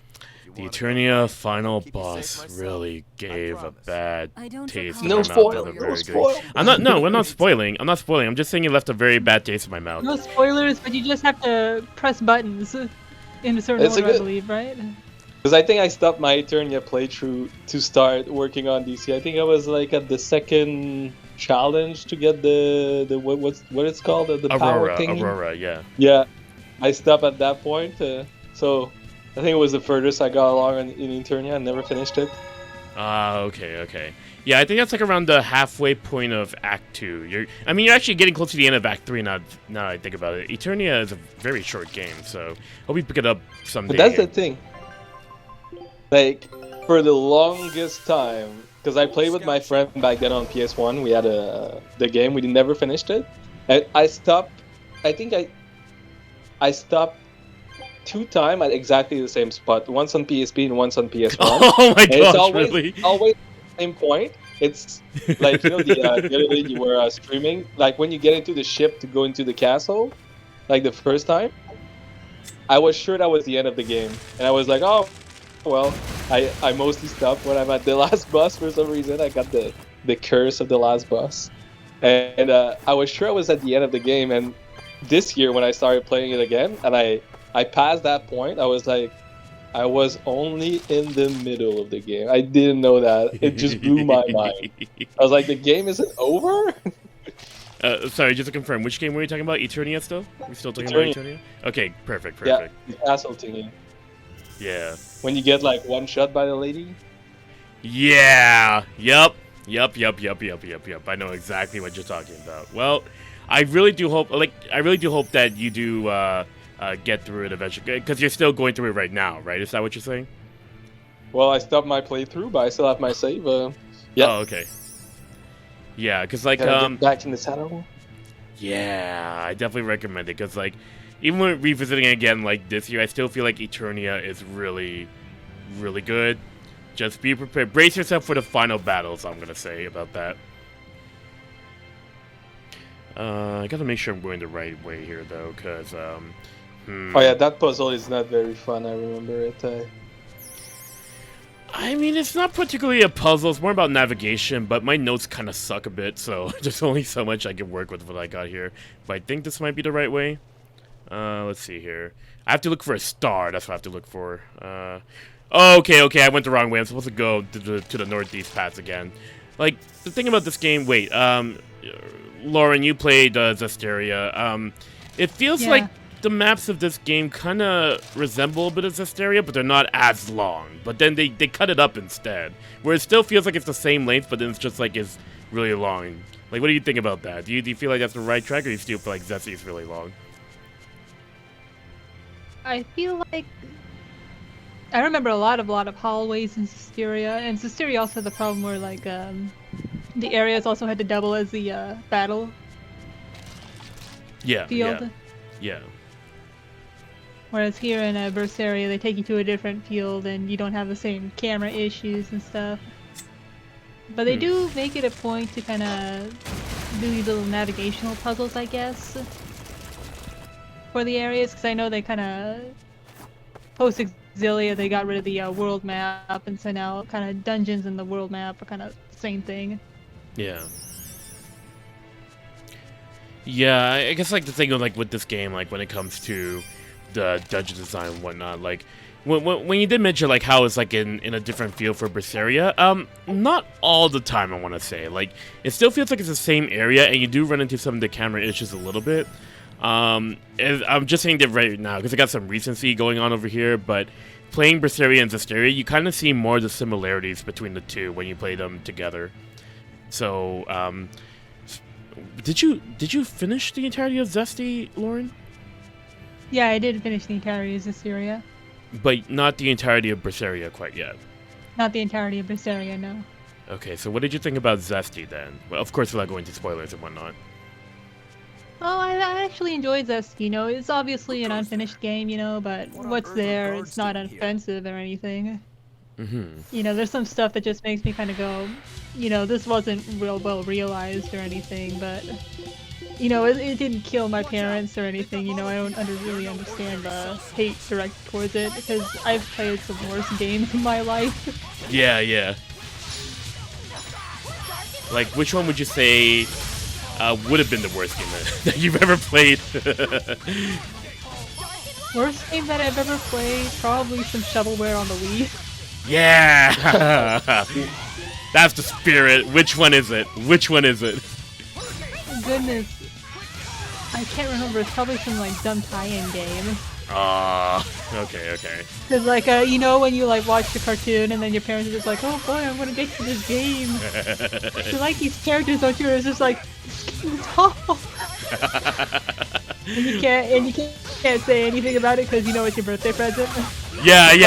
That's the thing. I remember getting like Home Alone 2 on the Super Nintendo. I'm like, oh, this is good, Mom and Dad.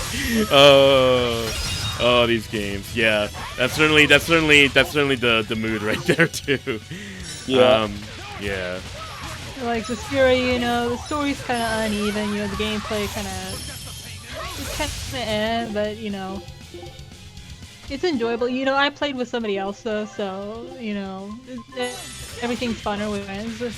Of course. Let's see what we could take out here. Sorry, I'm just kind of dealing with these. Like, going through the games, you know, Tales games have always been kind of rushed. Like, I've been finding unused content in a lot of them.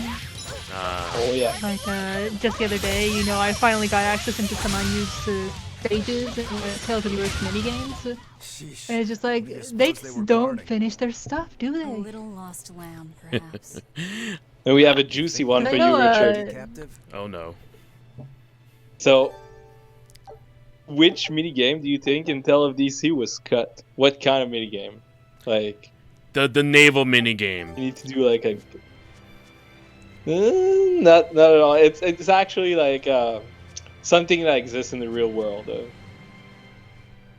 there sports. someone here named Mendel? Soccer, We've tag, come to help. basketball, Oh, baseball, thank goodness. tennis, I can finally go home. hopscotch. So they were keeping you Lacrosse. prisoners. It's the You're one close. that U.S. presidents like to do. Yes, I discovered a method of Dodgeball? refining I'm Canadian. I think it's gonna fly over my. U.S. I'm- president. I'm playing Canadian. It dodgeball? flies over my head. I don't know. Golf. Well, It can be used in medicine. Golf, Yes, golf, yes. yes. Okay. Yeah, Okay. They was an scrapped a action. golf So you were mini making game medicine? Yes. yeah. for the, You're you know, the making a outer nutritional shell substance in called Destiny. nectar. Isn't Vermilion Really? supposed to be highly There was supposed to be a And that's- golf minigame they there. scrapped- there was supposed to be a golf mini choice did I game. We have? found the Whatever. graphics for it, Our or task some is graphics for the complete. tutorial. You We get found the back to strings that Logrus on your described it. I can. But there's And as no far golf as mini we game. know, Why apologize to me? like we've looked on the Japanese internet and we've Finished all the looked on jobs. everywhere Let's get back online. to As the far old as we ladies' know, we're the tavern. only one knowing about it. Like maybe some other groups that worked on DC in the past know, You sure but like that we're the only model one that girl? actually like Do I? are talking Like, about are it aware of openly. it. Like, Yeah. yeah. I didn't think it was Yeah, pretty- no, there's somebody in the ABCDU server who's trying to do an HD texture Food doesn't texture hold any pack flavor for her. for Tales of the According to Abyss, Velvet, and they she kind of never need the feels sated. texture extract from the The only game, thing she so I can did taste a is blood. preliminary, you know, Oh, using I see.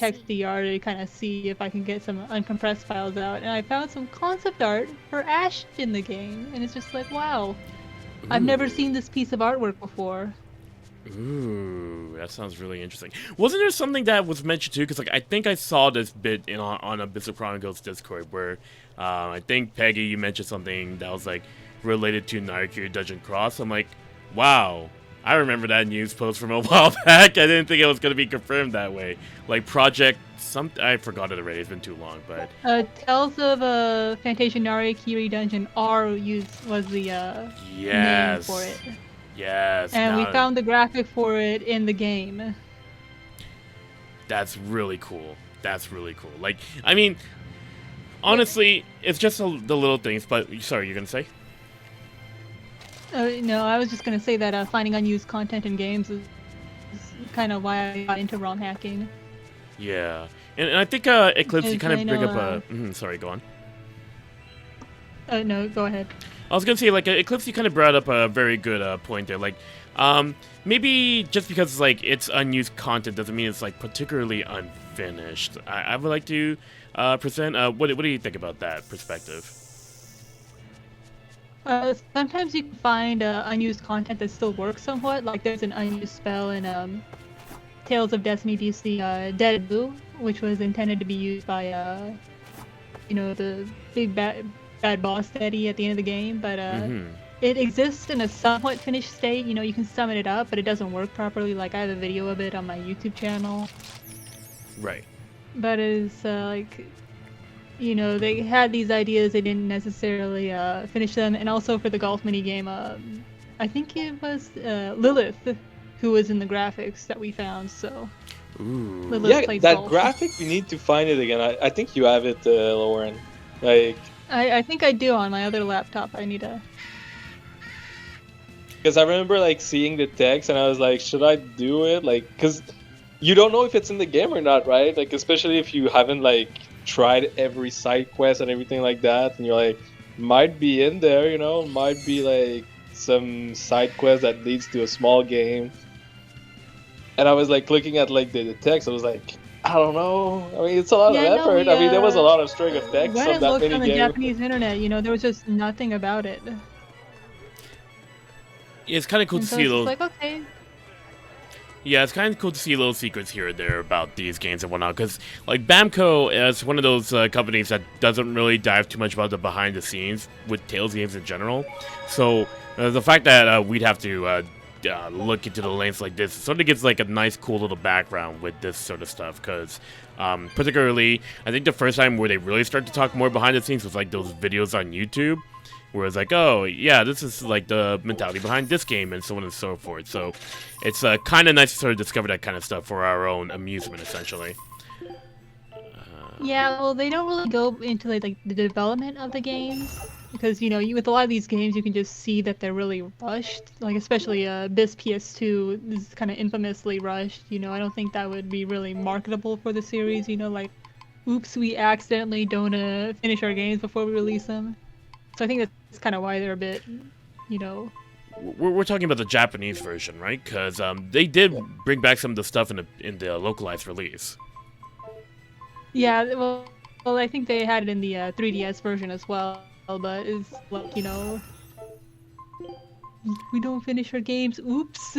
Well, I do feel like looking at the way they code stuff and the way they organize some of their stuff in the game, like there's always a fire under their ass or something like that. Like they work fast in my opinion, but like in a sort of messy way sometimes. Like in a sense, we found there's this thing called the Tony's Diary, and the files, the way they're separated in the game, you have the story file with all the events inside events, and you have the NPC files with usually it's anything that's not a cutscene, a sort of cutscene. And I was transferring the Tony's Diary that were translated by I want to do a shout out to Seichiro Mine, the one that did the script. Mm-hmm. She's also working with us on this, and she's doing a lot of translation. She's very good. She did the Tony's Diary, and I was transferring it, and I saw that it was actually also in the story file. So I was transferring the diary in the story file too, but then some of the text was out of order, and it was missing some of the things that were in the NPC file, and I was like, that's just really weird. And it was the whole Tony's Diary was in the story file, unused. It was just there, still there. Yeah. Like, a lot of text was still in there.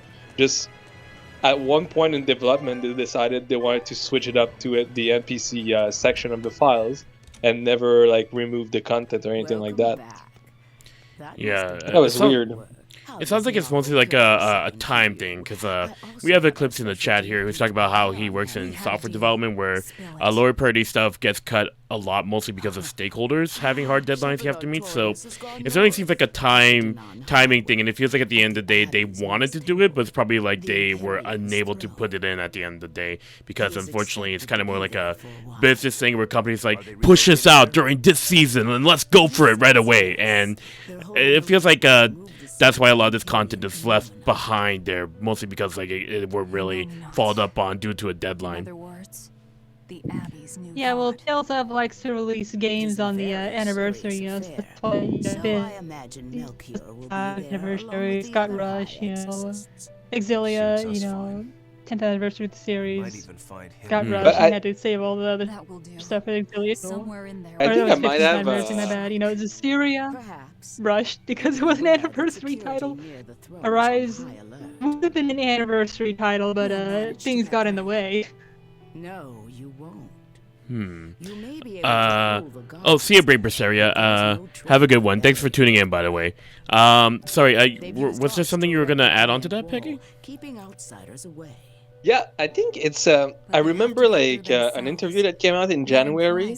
Like one of the developer was talking about like some of the In stuff fact, is one actually of our like done people in is looking secret. into that as we speak. Like the mini games most of the However, time I'm are afraid developed like It'll are kind of cost like us. just you learn done by the quickly. developers and they don't And talk to here's upper the deal. management about it. They just put it in the game, sort of. Yeah. And I feel that maybe the golf game was something like that.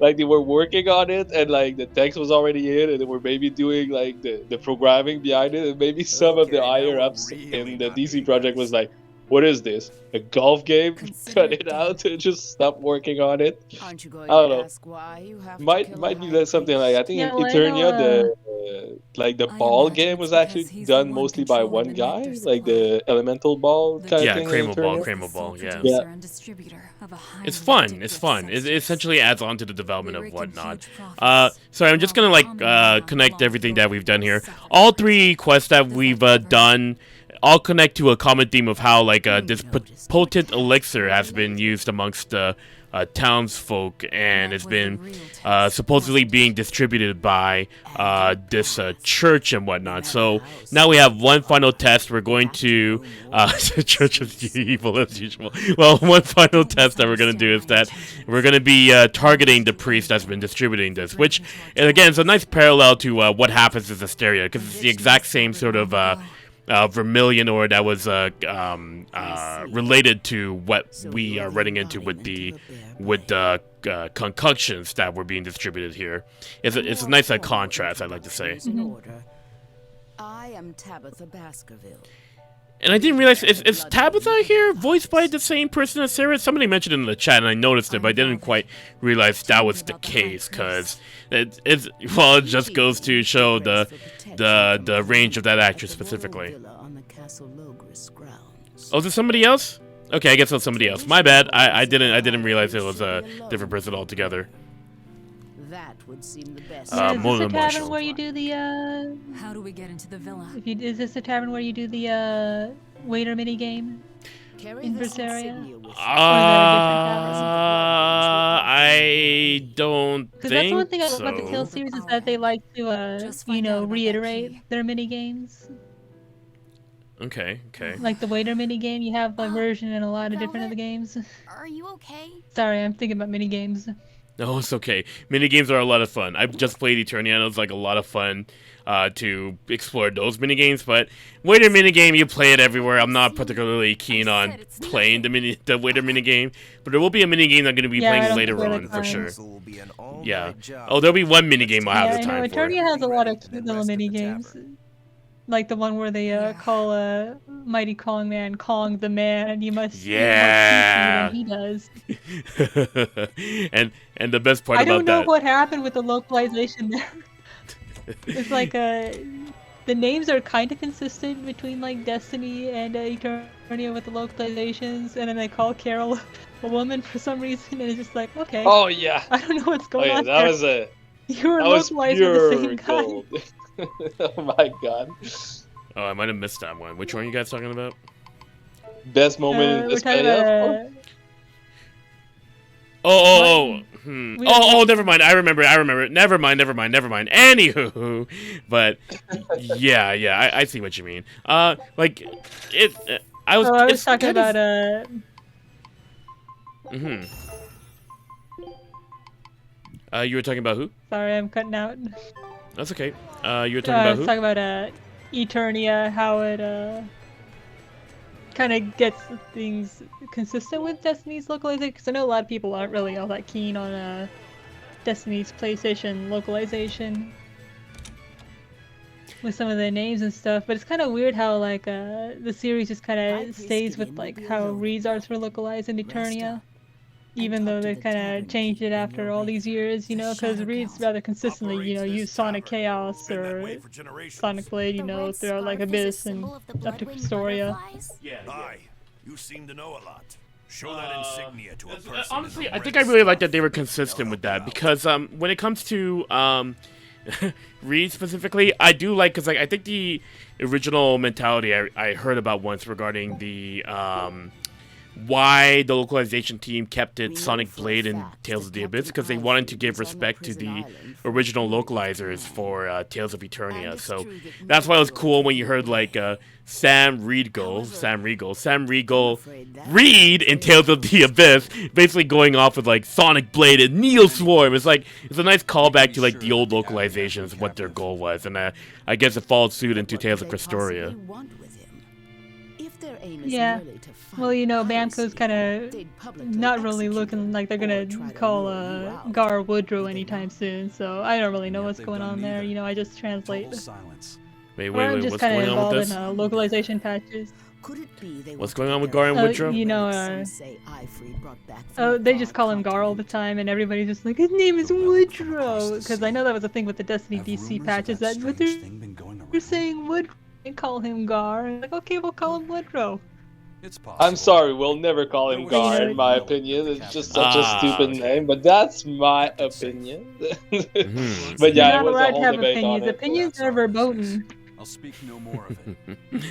Well, yeah, it is what it is. I think as long as we know who the character is, that's who the character is and whatnot. And wait.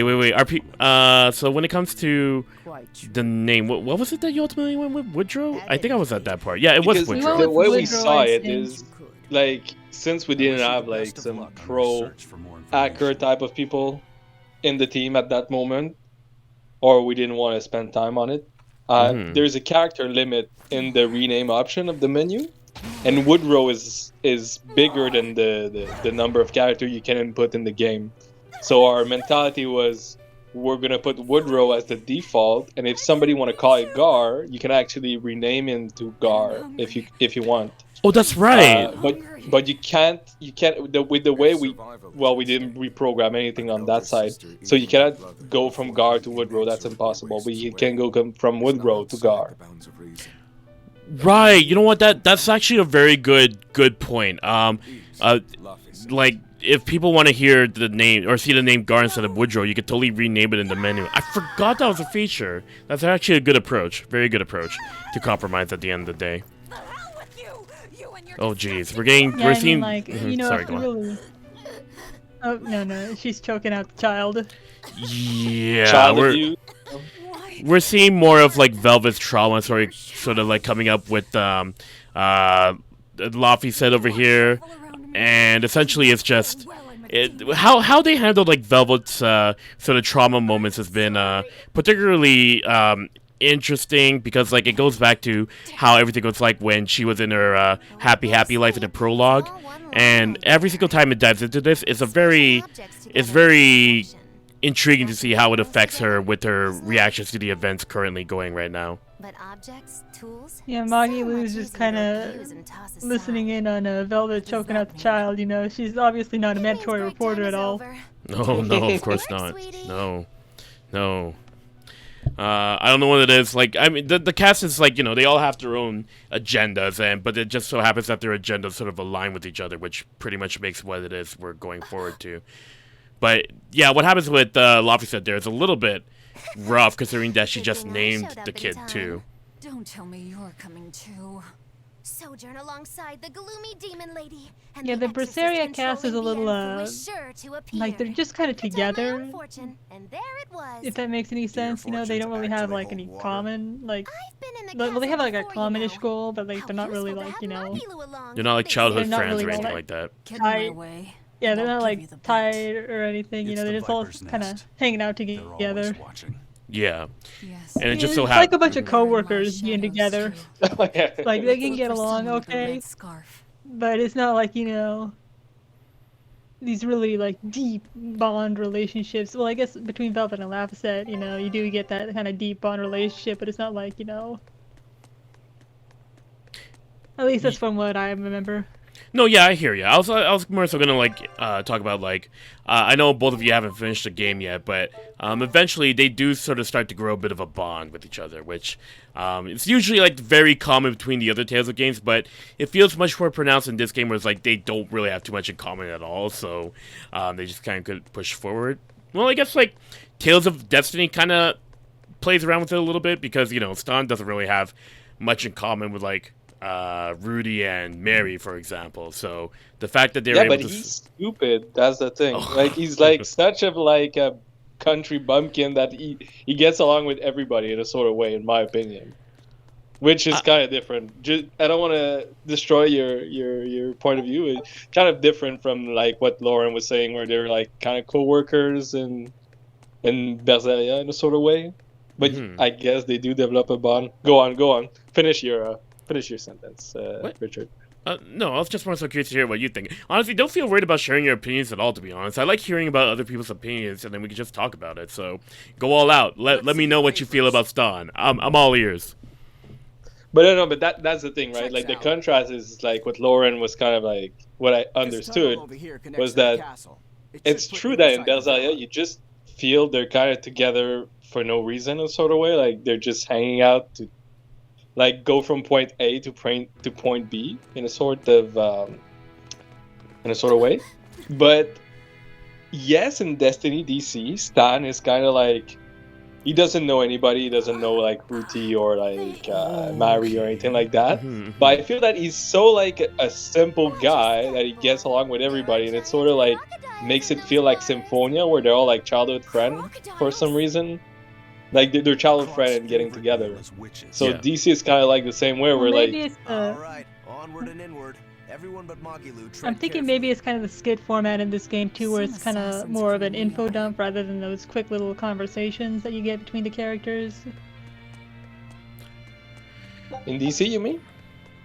No, in Berseria, how they use the skits. The skits are really long in this game, I'm not gonna lie.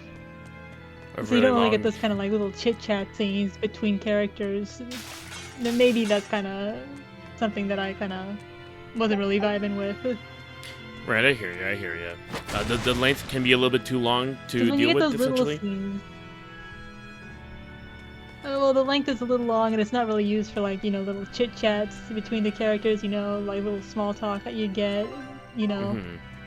Where it kind of just feels like they're talking to each other for the sake of talking to each other. Huh. Kind of the skits are kind of there to do more of a purpose for the narrative, and it's kind of. It's kind of interesting perspective. I haven't seen the skits for a while, so I've just been practicing on like marathon pace, so I haven't rarely watched the skits, but that's particularly interesting to have and whatnot. So we're going to the Berona Catacombs. I remember, like the skit. No, go ahead. Talk about the catacombs. I was just gonna say, about the Berona Catacombs here. First off, that's a better song than the other Berona Catacombs we all know about. Like, let's just, take a cheap shot at that. But the thing is that I really do like the song of this place, because it reminds me of, like, the songs that you heard made by Sakuraba in Zestiria, and I really love the pieces that he did for that game, because they're very much like, they're so ambient. You hear like the strings going. He really struck a good chord with regards to how those these sort of like ruins dungeons were handled, and he doesn't get too much credit for that. So I'm gonna give him credit for wherever it is. This really sounds good. But that was pretty much what I wanted to comment on. Feel free to go off of what you were saying and whatnot. I think it was No, I was just remembering one of the early game skits where like Velvet can't really taste anything anymore. And it's like that was kind of long, but it was very like kind of important lore dump just put into a skit, and it's kind of just makes me feel like they should have just let Hiramatsu Masaki just write his reverse sequel that he wants to write or something, I want to say that, like, I feel like I think you're referring to like skits like this that's playing right now, right? Because what I want to say is like, it feels like there's a bit to it with this game where it's like they focus more on like the skits to deliver the cutscenes. So to kind of like have the approach where it's like there's supposed to be like skits that we've seen in other Tales games, I don't think they really served that function in this one, I would like to say. Yeah, I'd have to agree.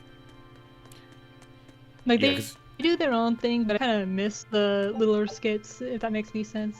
No, I I understand. remember in Berseria, they kind of made it kind of difficult to view the skits. You had to be at a save point. Oh, So, like, really? just let Yeah, me press yeah. the whatever the select button is. I guess they do L3 or something to use skits these days. Yeah. There's no more select buttons anymore. Thank you, Sony. I think the biggest Now we thing have an that's options button. oh yeah, Gracious, yeah, they do have the skits attached to the saves as well. That's a very good point there. Oh, speaking of shoutouts, here comes the cameos. First off, we got the Red Jewel Dependent straight up from Tales of the Tempest.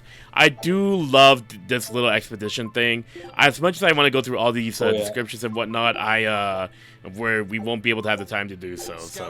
But definitely worth it whenever you find the time to give them a read, because they're always so amusing to see, I'd say. Mhm. Alright, see if we could push forward right over here. With the short Tales forms, always likes referencing their previous games and their current games. yeah. Go ahead. I was gonna say like the thing with like the short skit format. Like I kind of see what you're saying, but I guess like I don't know. I explored the skits in Berseria, and I thought they weren't really too long or intrusive. I definitely say like the skits that were handled in this game, like half of them they serve like we talked about, like serve for like the cutscenes that could have been there basically for main plot. But with a game like Berseria, I think they handled the skits fine there, unless there's something that you recall from it that you like to talk about. Well, it's more of an issue with how available they were. Oh, okay. Like the skits themselves were fine. It's just you didn't really get to see them unless you go to the save station. Right. I'm supposed to find.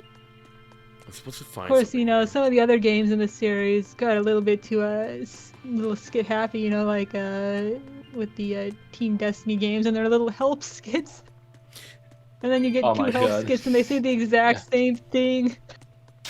It's like You know what? they'll just be like, we need to go to the meeting house. It's just like, and the next kid, he's like, I wonder what's going on in the meeting house. I was like, do we need 2 skits for this? It's to make following translation guides much worse. Am I right? I mean, there was Yeah, a well, lot of them.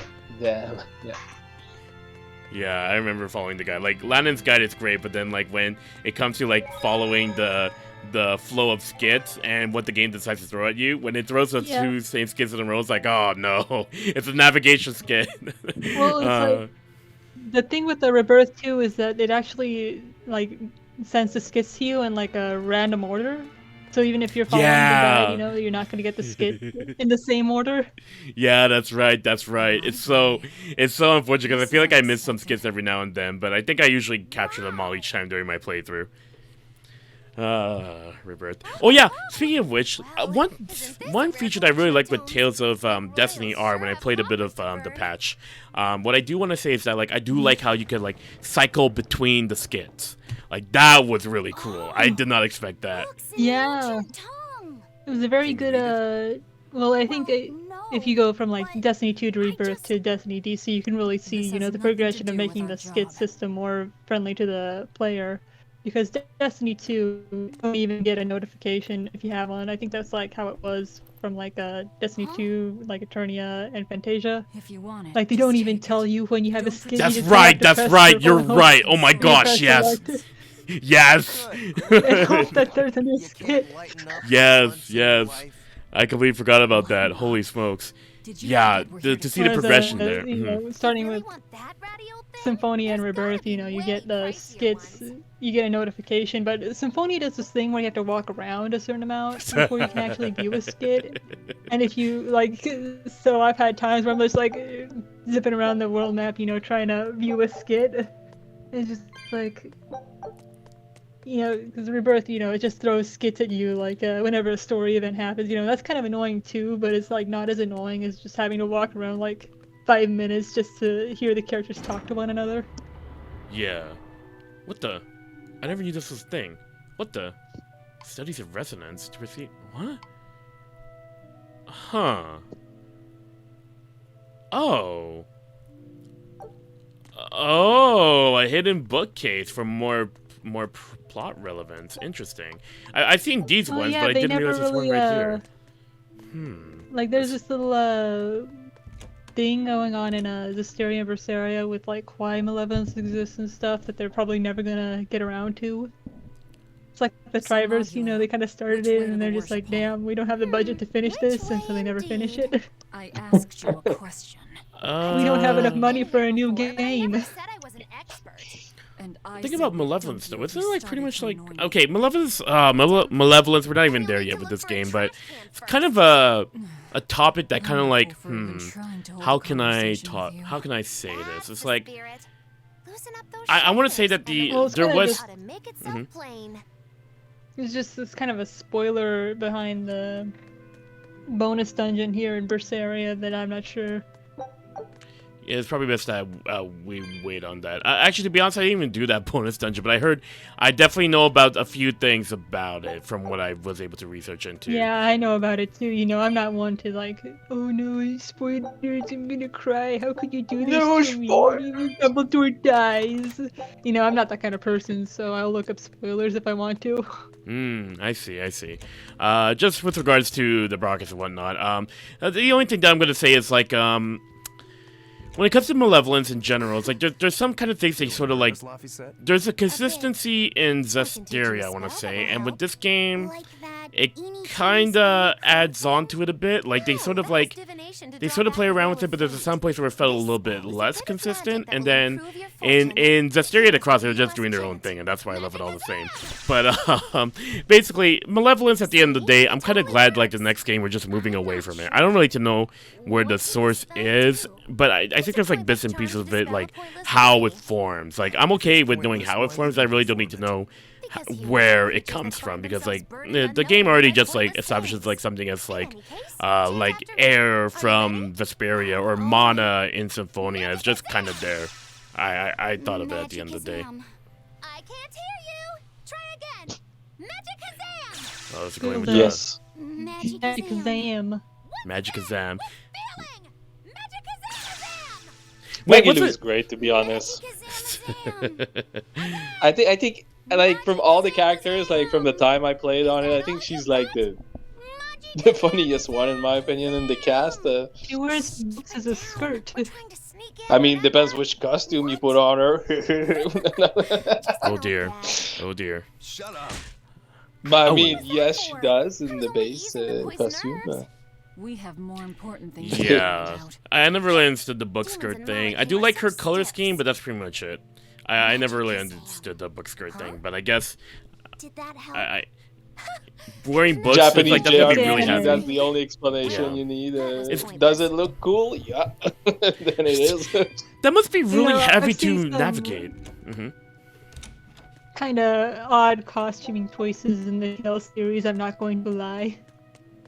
No, but I mean, like, literally for the people that want to cosplay, or like, books are heavy, you know? Yeah, Like, literally, exactly. Like, 20 pounds of books on your, like, belt or something. She's Yeah. a walking library. Leave her alone. I mean, you gotta be like some massive core strength to carry all those books. Like, you know how much like those books weigh? They're not as they're like dictionary level of like weight right here. You know, like geez, like imagine the core strength. Imagine like Like, Maggie how goes does she to, even like, read the Walmart to books buy a behind book her, skirt, right? and she's like, the book skirt is paperback. Wait. Sorry, the books are paperback, but what's the first part? Cause she bought them at Walmart. You know, she didn't go to like the brand name store. She had to go to Walmart to buy her book skirt, and so it's paperback instead of leather. Yeah. Of Oh course. darn it! We're gonna get a tutorial. Man, I'm wasting all these tutorials I could use to easily run from enemies. Let's just run. That enemy just suddenly appeared right in front of me, so I couldn't quite react to it because I was just transitioning from one area to the other. But you know what? I wish you could sort of like be the judge of it by checking out Magilu's design right now. But I think we're going to be getting to her. We're going to be getting to her soon, basically, because it's going to be Magilu's time to shine at this point right here. So we're sneaking in Yeah, we're gonna get Logris. a good old Bienfu. Yeah, a good old bien. Mr. Hat Norman. Yeah. I remember when this game was being promoted, a lot of people were like relating and making the associations to Persona 5 because like Persona 5 was still fresh. We'd be like, oh wow, look, it's that cat from Morgana is the name. It's like it's Morgana in Tales of, like, no, they kind of developed around the same time, so it might have just been a very weird coincidence, I want to say. Well, every JRPG is Persona 5, just like every game is Dark Souls in a way, you know. Oh, of course. Hmm. I can't wait for my Tale of Arise Dark Soul edition, where I can hit the butt of enemies all day long. I actually like that from the demo, to be honest. Like the sort of like weak points on enemy. I don't know if I was the only one, but sort of felt like I had a reason to dodge the enemy and get behind them. Felt great. You figured it out, didn't you? I thought it was That he's running the okay, but network. I can't make a full opinion about the game because I don't have the full game, and I didn't. We'll see. Yeah, I also didn't explore too much of the demo because if I explored it a lot, I'd be like, oh no, I'm gonna forget all these 3 games I'm playing for this marathon. So I kind of had to cut it a little bit short in terms of my experience with the demo. Do you realize how much I've done? Oh, this for the boss good of fight. the I think this boss fight is gonna be something because we're gonna be up against the Crybaby Exorcist again, and there's gonna be 2 parts to this fight. You gotta be mindful here because this could get a little bit dangerous, especially when it comes to the magic users around here. So we're gonna get rid of them right away, or else they're gonna hurt really bad, especially when it comes to the level that we're at right now. We want to get rid of them. Kind of plowing through the game, not doing any grinding or anything. Myself, yeah. We have double EXP, so it kind of helps out a little bit to go through it with bosses only. But yeah, the big issue with it is that you want to make sure that you get rid of the mooks here first, so that way you can sort of clear the way, as Isaac is going to demonstrate right over here. And afterwards, you have to knock down Eleanor to half HP, and then we're going to unlock the real part of this battle. It's going to be a little bit rough here, especially when we don't have a response to magic skills just yet. Hint, hint, hint, hint, hint. But anyway, let's get some power through here. I think we're doing okay so far with this fight. Ultimately, I'm trying to get rid of the mooks here, but I don't remember if you clear the mooks in the first part here, it's going to relate to your EXP afterwards. And I also don't think I have a response to paralysis yet. No, I only have a slow recovery. So right now, unfortunately, Eisen is going to be...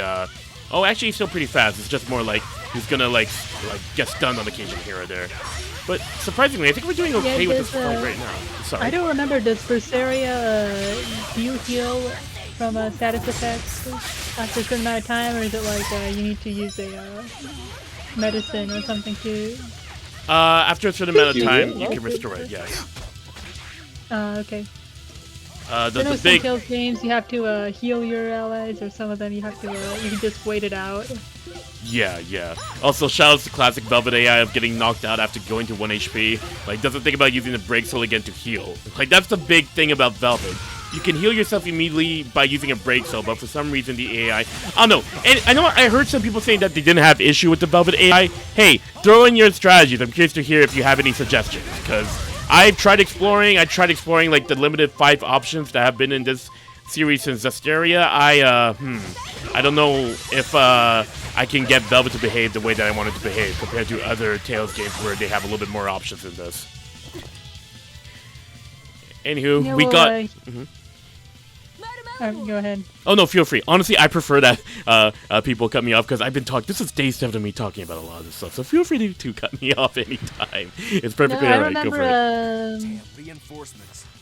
healing was kind of calculated oddly in Zesteria and Berseria, you know, just the plain healing spells, because I think it was based off of your magic defense and your magic attack and stuff.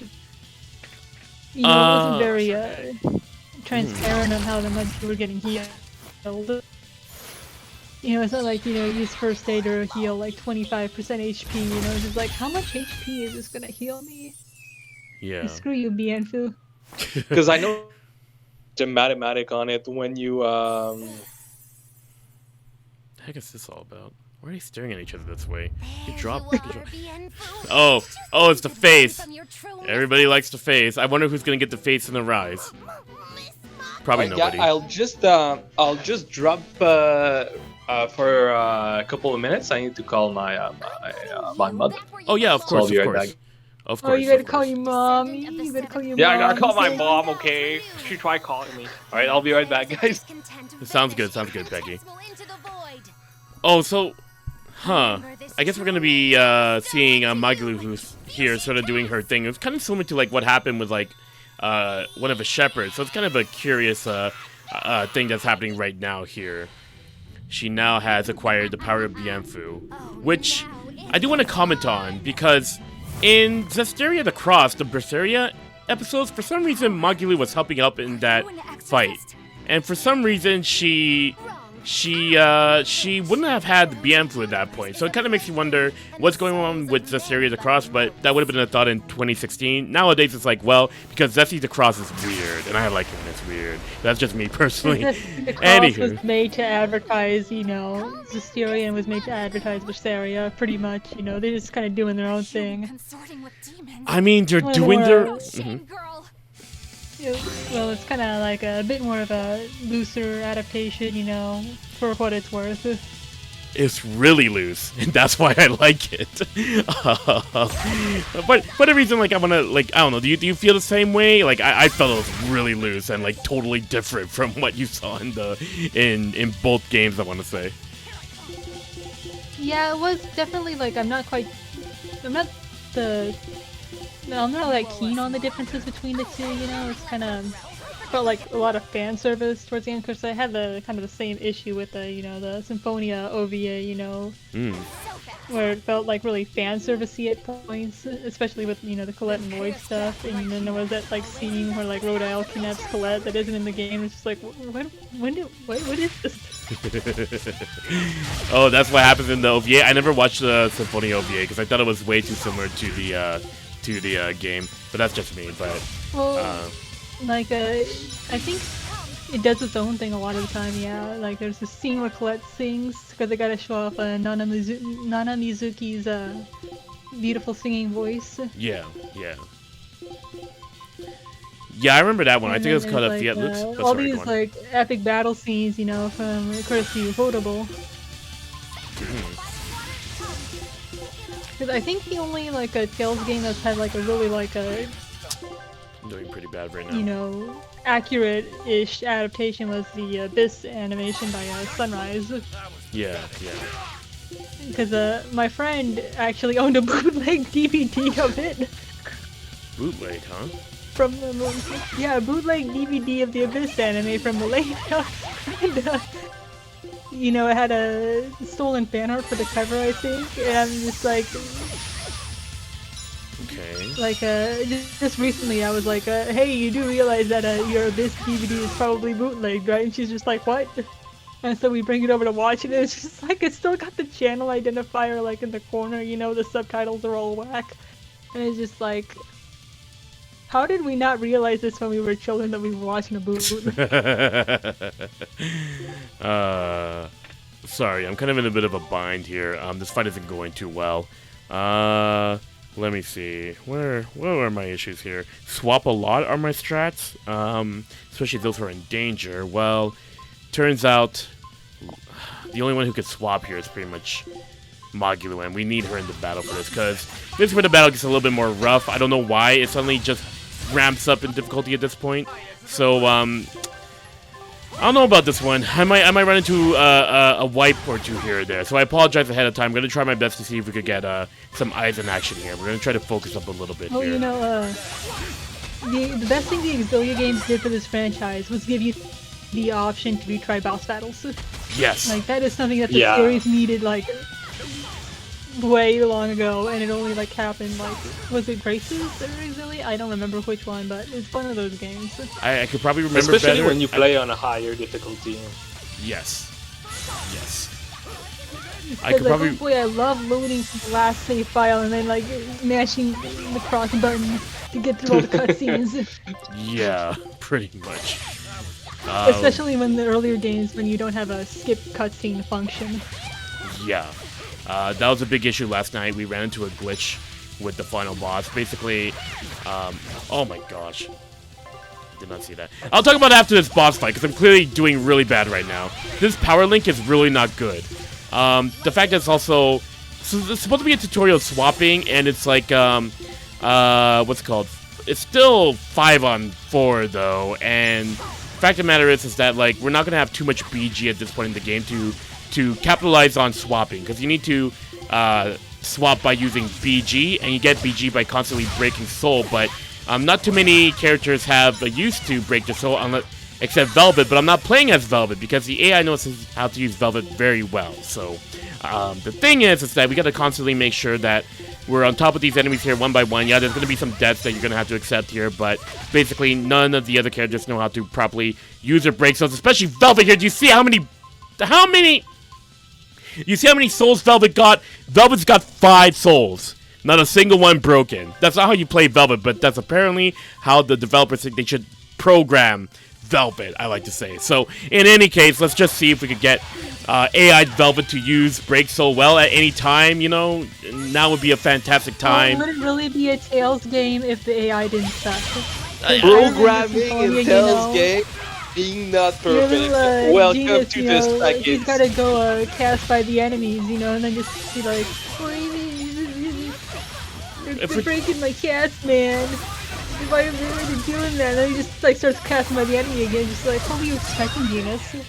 What did you expect? Well, if we're talking about casting, I think one thing particularly where it's really good with the casting, I want to say the AI in Exilia, they did really good casting characters there. They just like are right on you right away if they need to be healed. Like Elise is the best healing like AI of the entire series, I want to say, and it's like I haven't played those games for so long that I miss Elisa and Leia healing. But anywho, like yeah, there are some hit or misses throughout, but there are ways that you can like maneuver them by using strategy.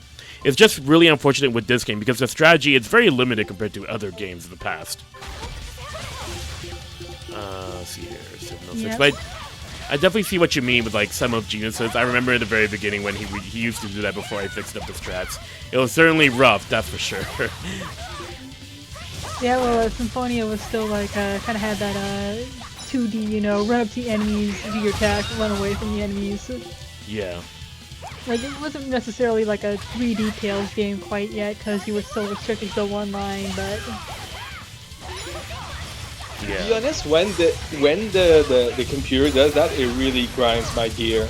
Like you see, like Sheena in Tale of Symphonia, she like runs up to the enemy, does one attack, and then run back, and then runs up to the enemy again and do one attack. I'm like, just mash the attack button, please. It's like they're not gonna attack you right now. Like you're just wasting time darting back and forth. Like I don't know. Like in Tales of Innocence R, I play Espada. And I know that Luca in PC does that. Luca just comes in, does one attack, waits, then does maybe an art attack. I'm like, dude, 3 attack, 1 art, 3 attack, 1 art. It's not difficult. I don't know. It's rocket science, okay? I'm just like when you play multiplayer for so long and then you're stuck with NPCs, you're just like, damn it, they're really not that great. Yeah. I hear you. I guess like the thing is like kind of. No, you can go ahead. Oh no, the only thing I was gonna say, like, I think the thing with like the AI though is that there is a way to program it, because like Sheena's AI by herself is inherently kind of bad, but there is a way for her to sort of get like the 1-2-3 combo. Granted, the last time I think I did play single player Symphonia was like 2 or 3 years ago, so my memory might be a little bit fuzzy, but I'm sure there's a way to sort of like change the strat so that she's at once where she uses all of her TP. But I do remember the struggles of constantly dealing with the AI that wasn't properly moving forward and all that. But sorry, you were saying, Lori? Oh, I was just saying that sometimes Tails AI is like trying to wrangle a bunch of like kindergartners or something. Yeah, like at the end of the... Sorry. Especially that, you remember that one puzzle in the Temple of Darkness in Symphonia. Those little Okay, now that's Oh, a yeah. different like story. darkness babies. That's That's why I sold the neck. I That's think a- everybody in their life was doing this puzzle, and we're missing like one little like dark thingy, and like they had to like spend 2 hours just finding it again. I don't know. I'm sure I'm not the only one that had this experience. Where you're just like, where's the last one? And you're just running Velvet's around. gonna break out the vor hand. I know she's not gonna even vor him with the hand. What the heck? She's just gonna stab him. No. What's definitely gonna happen is that this priest might have a way to sort of get out of this scenario. Kind of weird, but you're gonna see it eventually. That bastard! After all the work I did for him! No! By becoming a demon, is that the way? Velvet? Yep, pretty much. He became a reptilian overlord. He's part of the Illuminati. He's one of the lizard people. So this game is based on reality, is that it? It's like based on I don't want to live in this reality. I'm good. the cloud people. Don't I'm you good. die I'm either, good. Velvet. I don't want any malevolence around. If I was in a world with malevolence, I don't even know where to start. Like, to see the other people become, like, creatures and I have to survive or, like, risk my life to go outside. Yeah, Pretty you sure- know, like you feel bad one day and then suddenly you know you're a furry. Yeah. Oh, dear. But, yeah, so this is how the priest was able to escape. He was able to essentially become, like, a lizard, basically. And, yeah, this kind of reminds me of, that reminds me of, like, there's this one priest that says, like, I'm not malevolent, but I have malevolent. It's a weird thing. It's a weird side quest in that area that kind of bothered me a bit with that. But, anywho, this priest, we're gonna, like, hunt it down and see if that priest will be able to be brought to justice as best as we can. So, are you saying that in this game, the organized religion is controlled by lizard people? Is that it? No, it just happened to become a What the lizard heck? The person. griffin is eating him. Yeah, well, not anymore. The lizard person is dead, so it's not controlled by anybody at this point. What is that beast? All this crybaby. All you see is tears in her eyes. She's Anywho, actually yes. one of my favorite characters in Berseria, to be honest. She's nice. Yeah, she has a Fujishima design that I really like. Yeah. Yeah. What word is looking for? Would you say favorite in terms of play as, favorite to narrative, or both? Just narrative, I think. She's nice. Like, I like No, the... Peggy is probably his favorite to look at. I'm just kidding. Oh, yeah. No, but I mean, I like characters that are pulled, like, between two worlds. Like, they have to choose, like Luke in Tel Abyss was the same thing, right? Like, he's a rich kid, but then he's sort of like an outlaw after a while. Like, this sort of like dichotomy between two kind of like choices you have to make in your life. I like those kind of character design, in my opinion. Yeah. No, I hear you. I'm sorry. Like, I know we're talking about this character, but I do like early game Eleanor because we're always like rallying on her as being a crybaby. Like, Oh no, but that's funny. Yeah, I get it. yeah, I get it though. She will become the character we all know afterwards. But I like how the main cat keeps like poking fun at her because of it. But no, I do agree. I think Eleanor is probably like I really do like her arc, and you haven't finished the game yet, so there's still more for you to unwrap eventually when you find the time to do so. One day, we need to transfer a save from my friend's computer to mine. Because like literally when we wanted to play, my friends has like a tower computer, like a desktop computer. We had to like unplug it and like put it like in the living room, and it was like this whole like it was complicated, you know. Yeah. So we'll probably just like switch it to my PC so we can plug it more easily on my TV.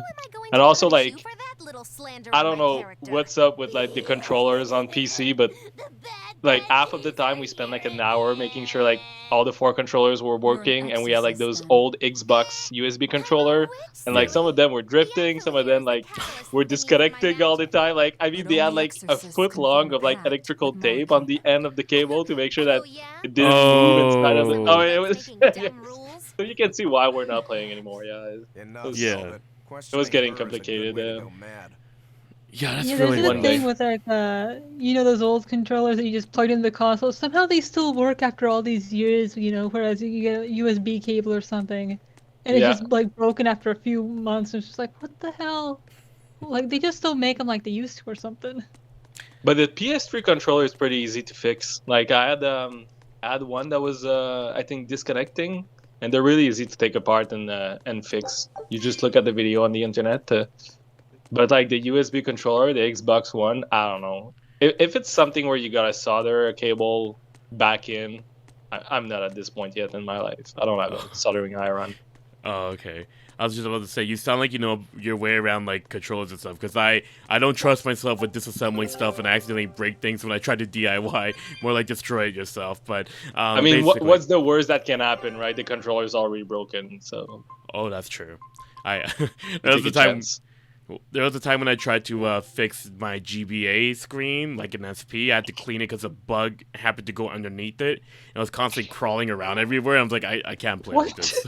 Yeah, real. How did that happen? It's exactly my reaction. So, like, that's why I thought I'd like take it in my hand. But the Oh, GBASP was You actually did the job well, it seems. it was Yeah, actually- the literal GBASP bug inside was of like his, the best PSP. size for like a mobile And like with these gaming old years, console. sometimes it's Yeah. Like I remember I got one from like And did you learn when I was in anything the about third the key grade for for passing my through the birthday. barrier? Like I played Yes. Pokemon Fire Only Red the on it. Like high-ranking you could just put that users thing in your can pocket, go interfere wherever the with hell you wanted. Artorius and You his know, team. like you can't put a switch in your Exorcists are pocket. You got to bring your considered purse with you. high-ranking if Yeah, they are yeah. accompanied by a And that's why priest it's all the or more a disheartening monk. when I tried to get rid of that bug underneath the screen and accidentally tore a little bit of the ribbon where it connects the motherboard to the screen, and it's done. You can't play it anymore. It's over. Yeah. So No.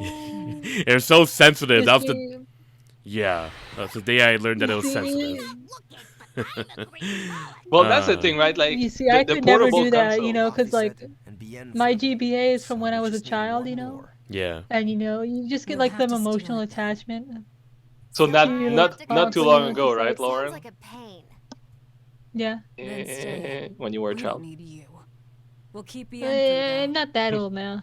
You have no courtesy. You know, technically I'm old in Tales of Lady Years, but More like that. in real life I'm still young, okay? I'm still young and beautiful. No, we're all To still attack the young. shepherd. Don't listen to what the Tales of Games tell you. Depends on how Yeah, you Tales of Games are. I remember being a kid, you know, and being like, haha, the lady's old. And then, like, I'm older than them all, but now I'm like, dang it. I'm afraid this is just how Miss Muggy lives. Yeah, we all have that I remember moment. these jokes being funny when I was 13. Man, that's so funny, huh? All right. Anyhow, yeah, I forgot what happens here because like we're learning more about Magilu and how she can be a little bit essential for us. And little Laphicet here, he starts to come to his own again, and it's like I love these little scenes where Laphicet continues to grow. I say this as like Peggy is like okay, I'll let I was this thinking slide. exactly that. I was like, yeah. Hey, you know what? Maybe it might be a thing because like he is a kid. Like I understand how kids grow and whatnot, and especially when kids that are like don't have like what I was looking for. They generally don't really have a chance to speak up for themselves. So I kind of like get that, and I do like how like when kids like Laphicet sort of like grow into their own and they start to voice their own opinions and their judgments. Maybe that's why I kind of like have an attachment to it, and it grows a little bit further when you get to a point in the game. That's mostly what I'm saying. Listen, dear. You can pick on him all you want, though. I'll give you Pick that him in all. point. Yes, Yeah, yes. yeah. No, pick on him all you want. It's all right. I hear you. I hear you. But that's generally my opinion about Laphicet here. With every moment that these scenes go through. Yeah, well, you know, as long as it's not Genus or Anise, it's an okay child character in my book. Thank you. Because I wasn't, no matter, like I played through Symphonia so many times, but my opinion changed about Colette. I don't mind Colette. I think she's actually a good character. Genus, on the other hand, I don't think this is going to change. I'm sorry, Genus fans. I played Symphonia What? way too many fun. Yeah? Like, Yeah? Let's be real. The character in Symphonia that was the most annoying was like Regal. He was literally the character Oh, that would, no. I have a good example, okay? Uh-huh. Like literally Alright. every time Regal speaks is to say something that's already known. but the Tower of Salvation was destroyed, and you just look in the background, and the tower is just destroyed. All right. Well, you Thanks, Captain Obvious, man. Thanks, man. You're always hey, saying the right thing. you know what? Every Symphonia, every Tails character has that role. It just so happens that Regal happened to have more of it for some reason in that game. But his moments, his character moments of that game, like... I don't know, they're great, but I mean, like, his character moments are nice, his backstory is nice, but then the whole game is just, like, the rest of the whole game is just always saying those obvious things where you're like, he's always the eighth character to speak out of the 8. He's like always like saying the last thing.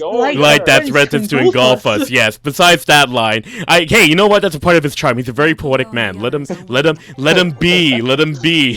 But the man in the man bra. You know, he's like. The one is like great. the CEO of a company. You know, freaking Batman.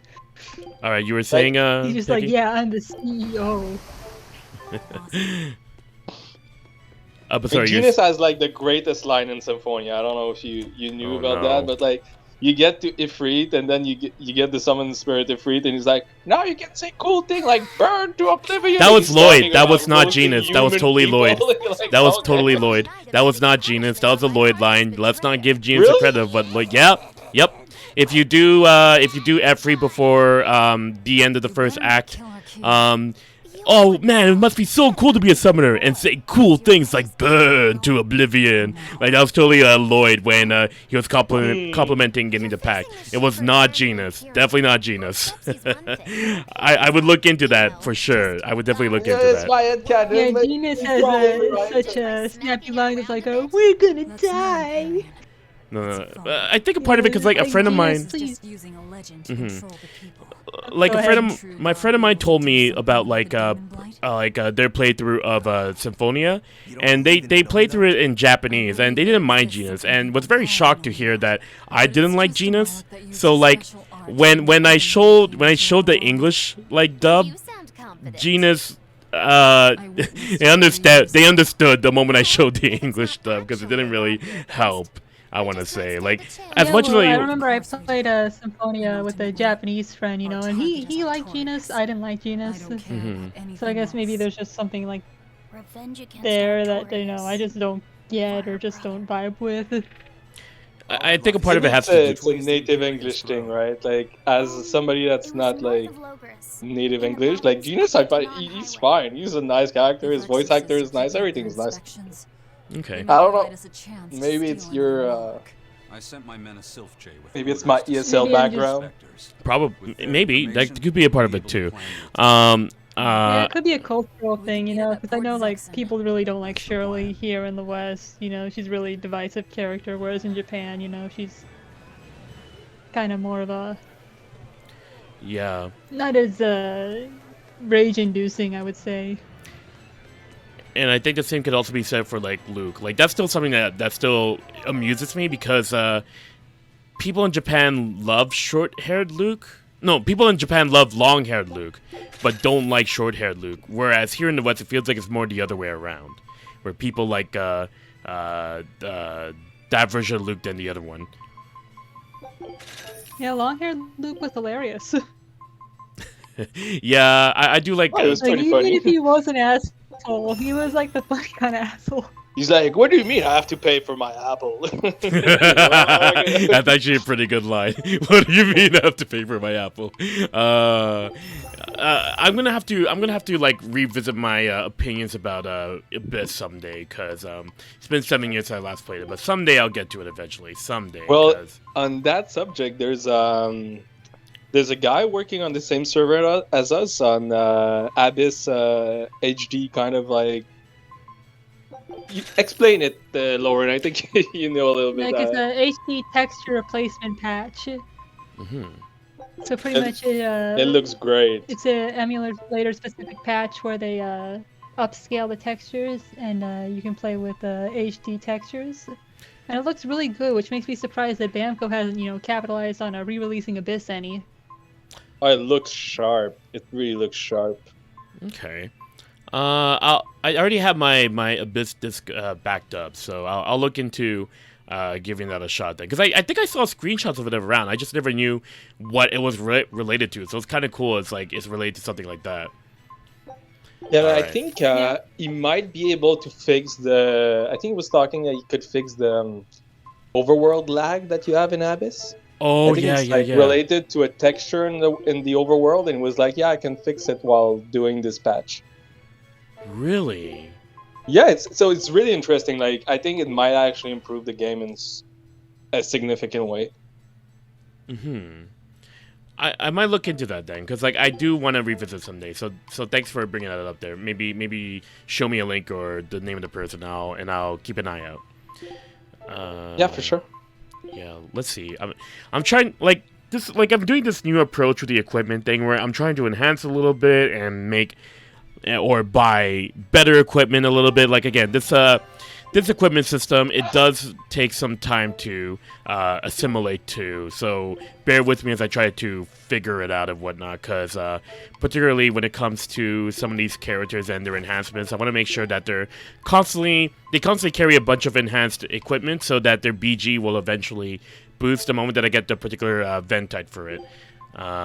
So vent type being the upgrades where you pick up as you keep going through the game.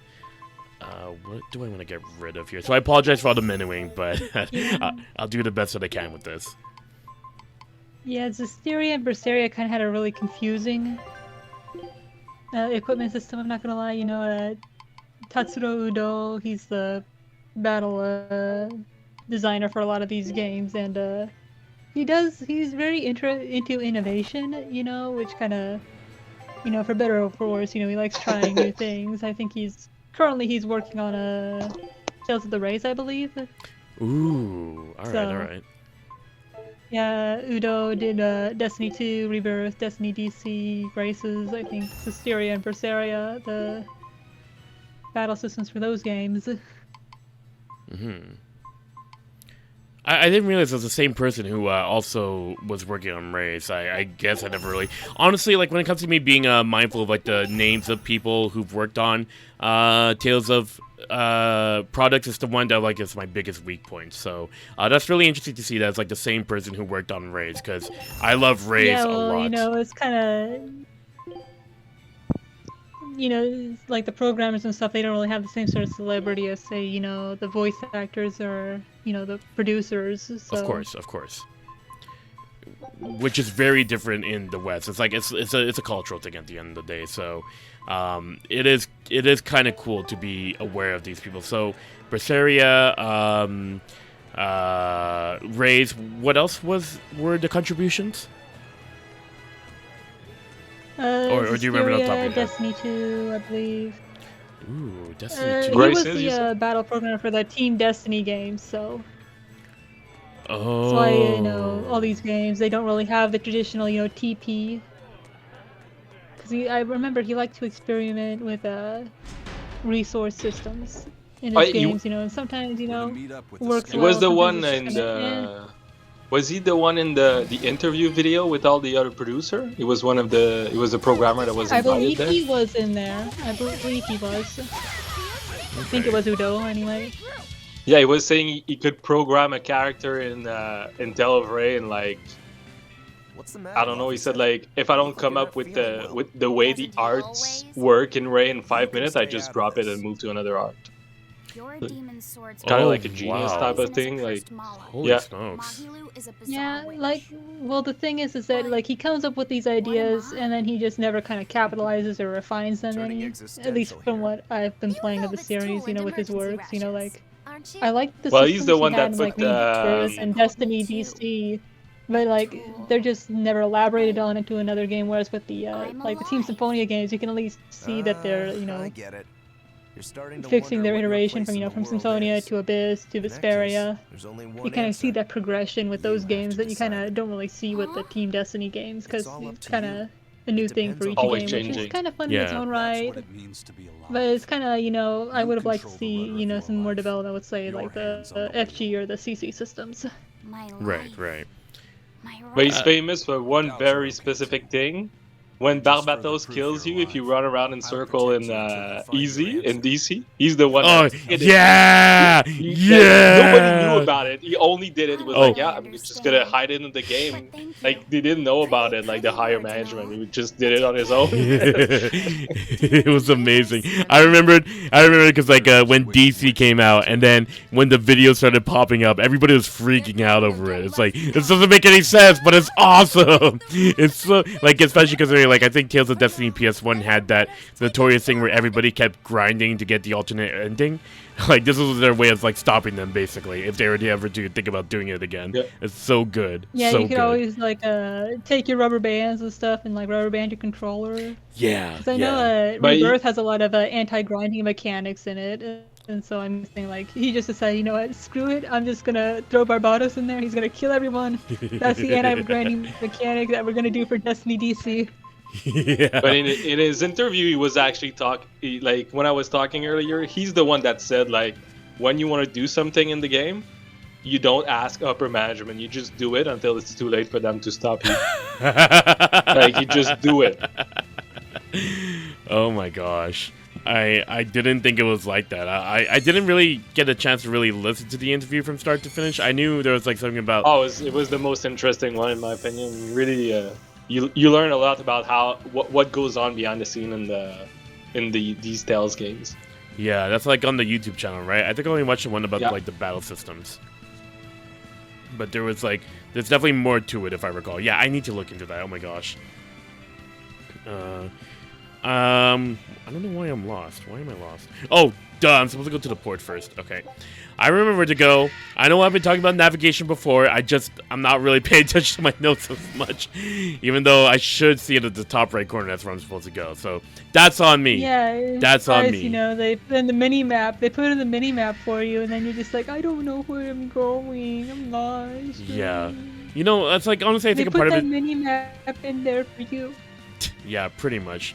Like, a part of it is because, like, I also want to, like, ensure that, like, I pick up a lot of treasures along the way, so that's why I'm, like, taking out, oh, is there something important here or something important there? So I'm looking at my notes here first to make sure that I know exactly where to go and make sure we optimize things as best as possible here. Because we're going to get near to the end of Act 1, I want to say, because we got introduced to all of our characters, which is the purpose of a lot of Act 1s in this game. In Tales games in general. Looks like I got a question. Do you have the link to that interview there, Peggy? Yeah, I'm looking at it right now. I'm trying to find it. Yeah. I think it was for Tales of Festival 25th anniversary, like the series they did. It should be on Bandai Tales of... Do you know, Lauren?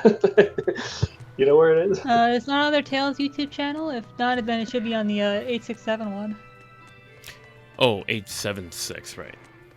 Is it 867 or 876? I always thought it was 876. 876, 876 says, Okay.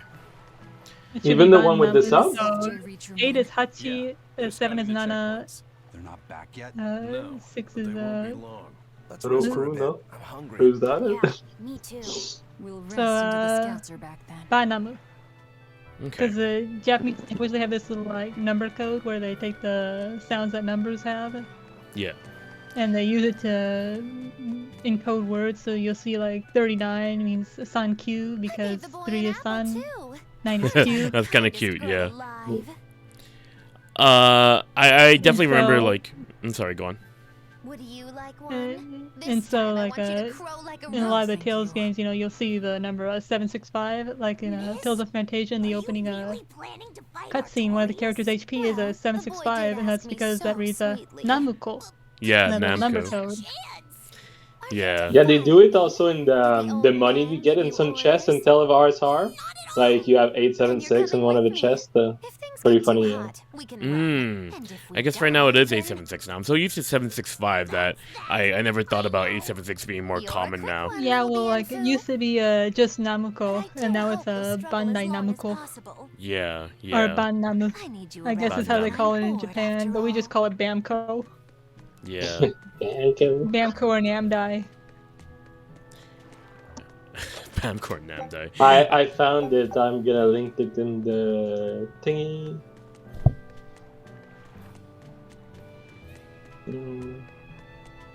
We also had, like, yeah, as a Motail said here, the 765 kg hammer. Also, Peggy, do you remember, you've seen Volt in Eternia, right? Yeah, I went up to that point, yeah. Yeah, the Melnix that Volt says there is the number 765, so it's like, it's everywhere. It's everywhere in these games. It's cute. Self-referencing themselves all the time. Yeah. It's like doing the little like reference. No thanks. I wouldn't be able to taste it anyway. I hate it when like I want to post it, but then they sending me a verification code just to be able to like log in on Twitch. Okay, send it to me and I'll send it over. It's no big deal. Yeah. I'm afraid. Oh, look at these. Yeah, look at these symbolic apples. They mean something. Am I right, everybody? Am I right? It's more like again, just poking fun at like before this game came out, everybody was just thinking like, what do the apples mean? They gotta mean something. They gotta mean something for this, but ended up not really being the case. Essentially, they're just apples. It's just like Velvet can't taste food. She can't eat the apples. It's sad. You know, the real thing we gotta know is about the birds. Yeah, why do they fly? Why do they fly? Our count is currently at 3. You see, the birds are actually assembled machine code. You know, they're just following the programming, man.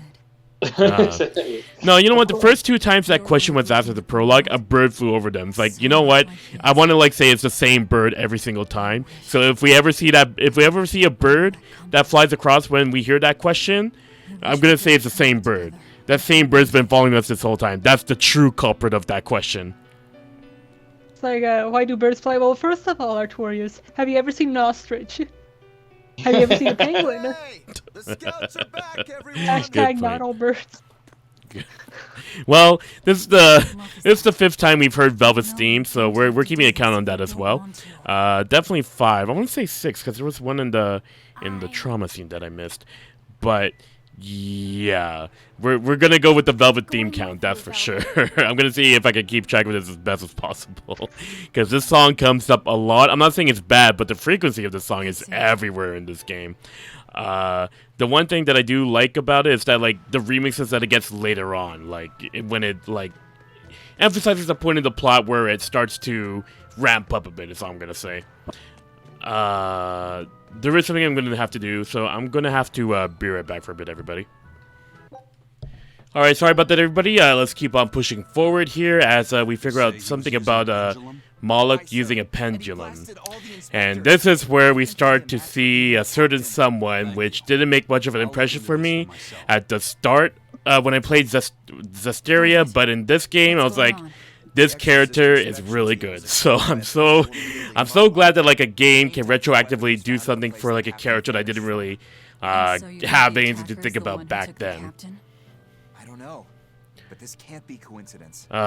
Here we go. Because I'm pretty sure both of you know exactly who I'm talking about exactly. So I don't know. Like again, because both of you haven't really finished the games either, I'm kind of like curious to know like for you, Lauren, when you first played Zesty, what was your impression of the character in question?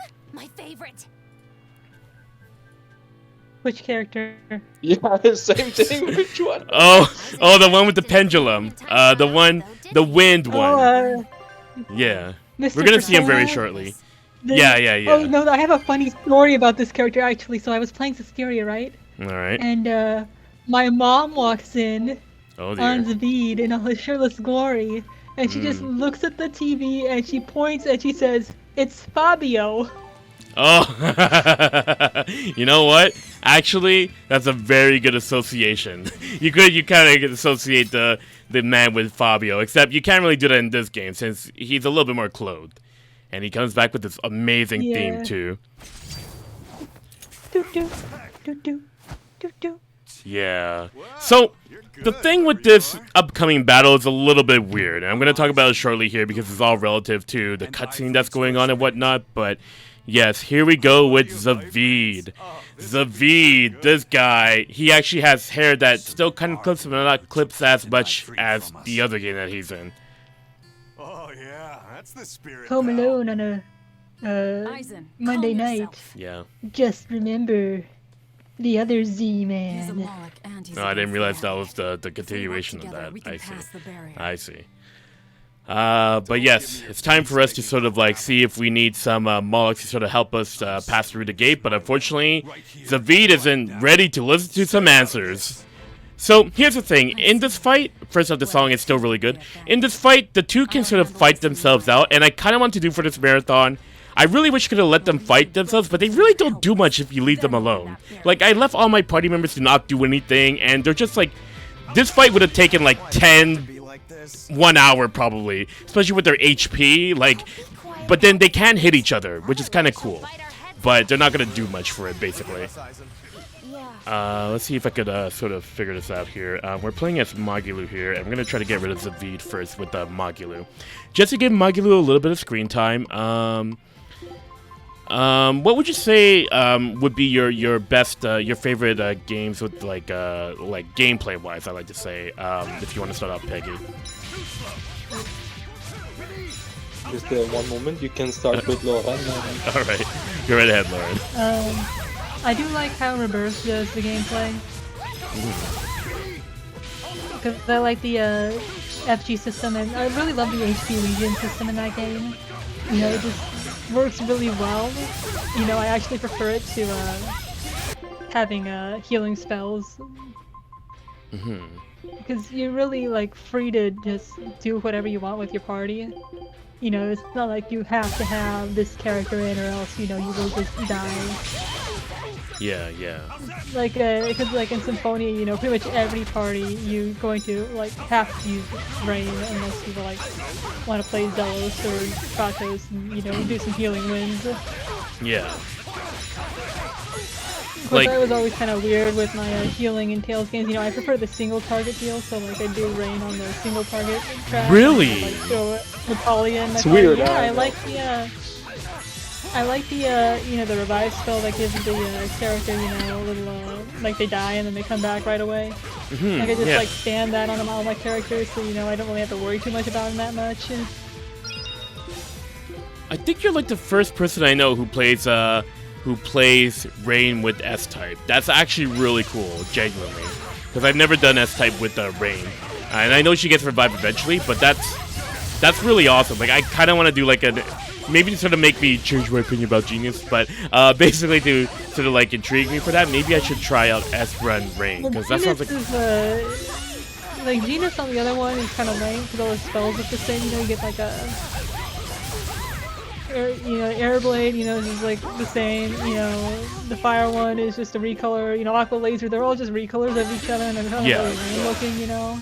Yeah. Like, goodness, I can't remember if it's F or Tech. I think Tech is what people normally do Genus, you know.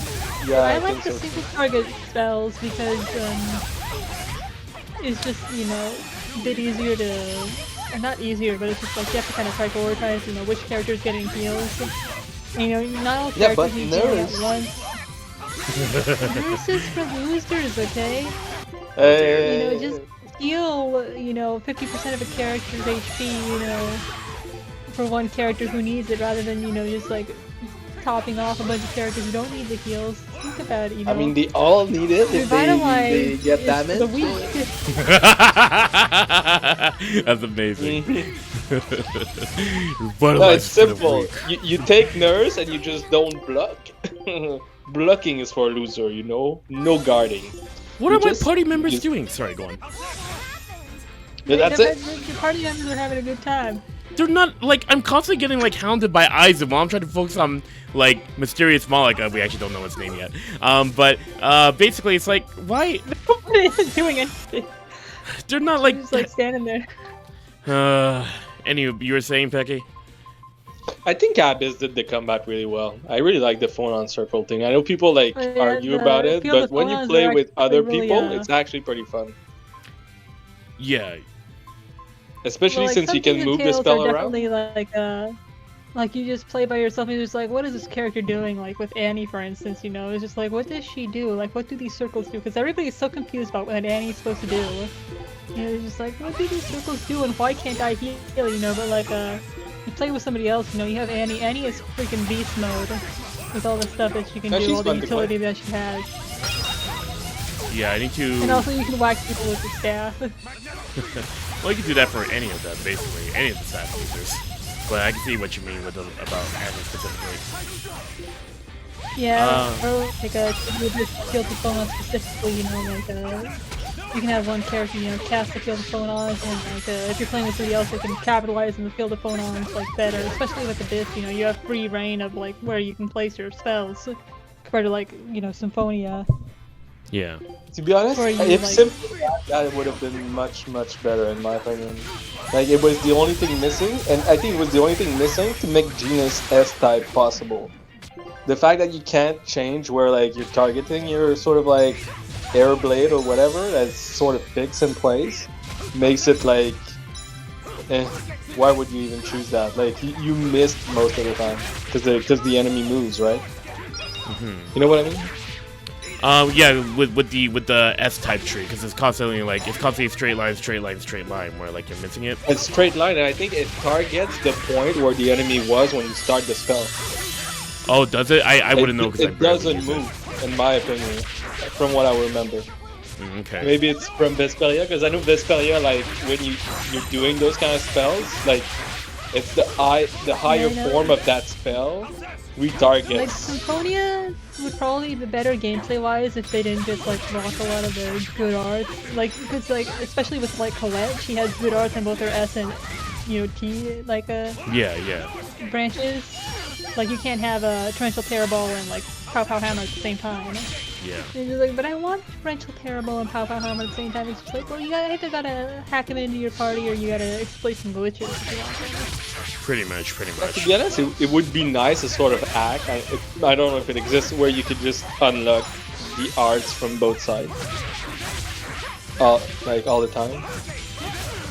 Yeah, the thing about sorry, I was gonna say the thing about Symphonia is that like it borrows a lot of elements from Eternia. I want to say like they did the TNS thing similar to like the Kreml cages in that game. It's like, but they did it for everybody. So it's like you're not gonna get all the spells, you're not gonna get all the arts in Symphonia itself. So thankfully they stopped doing that. I want to say when after Vesperia they kind of still do it more. Maybe Grazers. Well, Vesperia they lock things behind the specific weapons, whereas Abyss you just get all your stuff. Generally. I'm pretty sure there's like a side quest or two where you have to like unlock a spell or what have you, but I want to say like the only thing about it was like kind of like you don't really get it. It's like the FOF system, but that's what we're talking about. Like the cool thing about it is just wandering around the screen instead of figuring out, oh, I need to use this skill in this circle. Like I thought it was okay, but I'll also need to revisit Abyss to sort of re-coordinate my opinions, of course. Well, I think with you have like what's it called, the little slot things that you can use to customize your arts as well. So you don't necessarily need like the specific, or you can like broaden the amount of. The barrier's gone. What am I trying to say? You can like like the yellow phone slot, like how you don't need to like grind a spell 3 times. I hear ya. Yeah.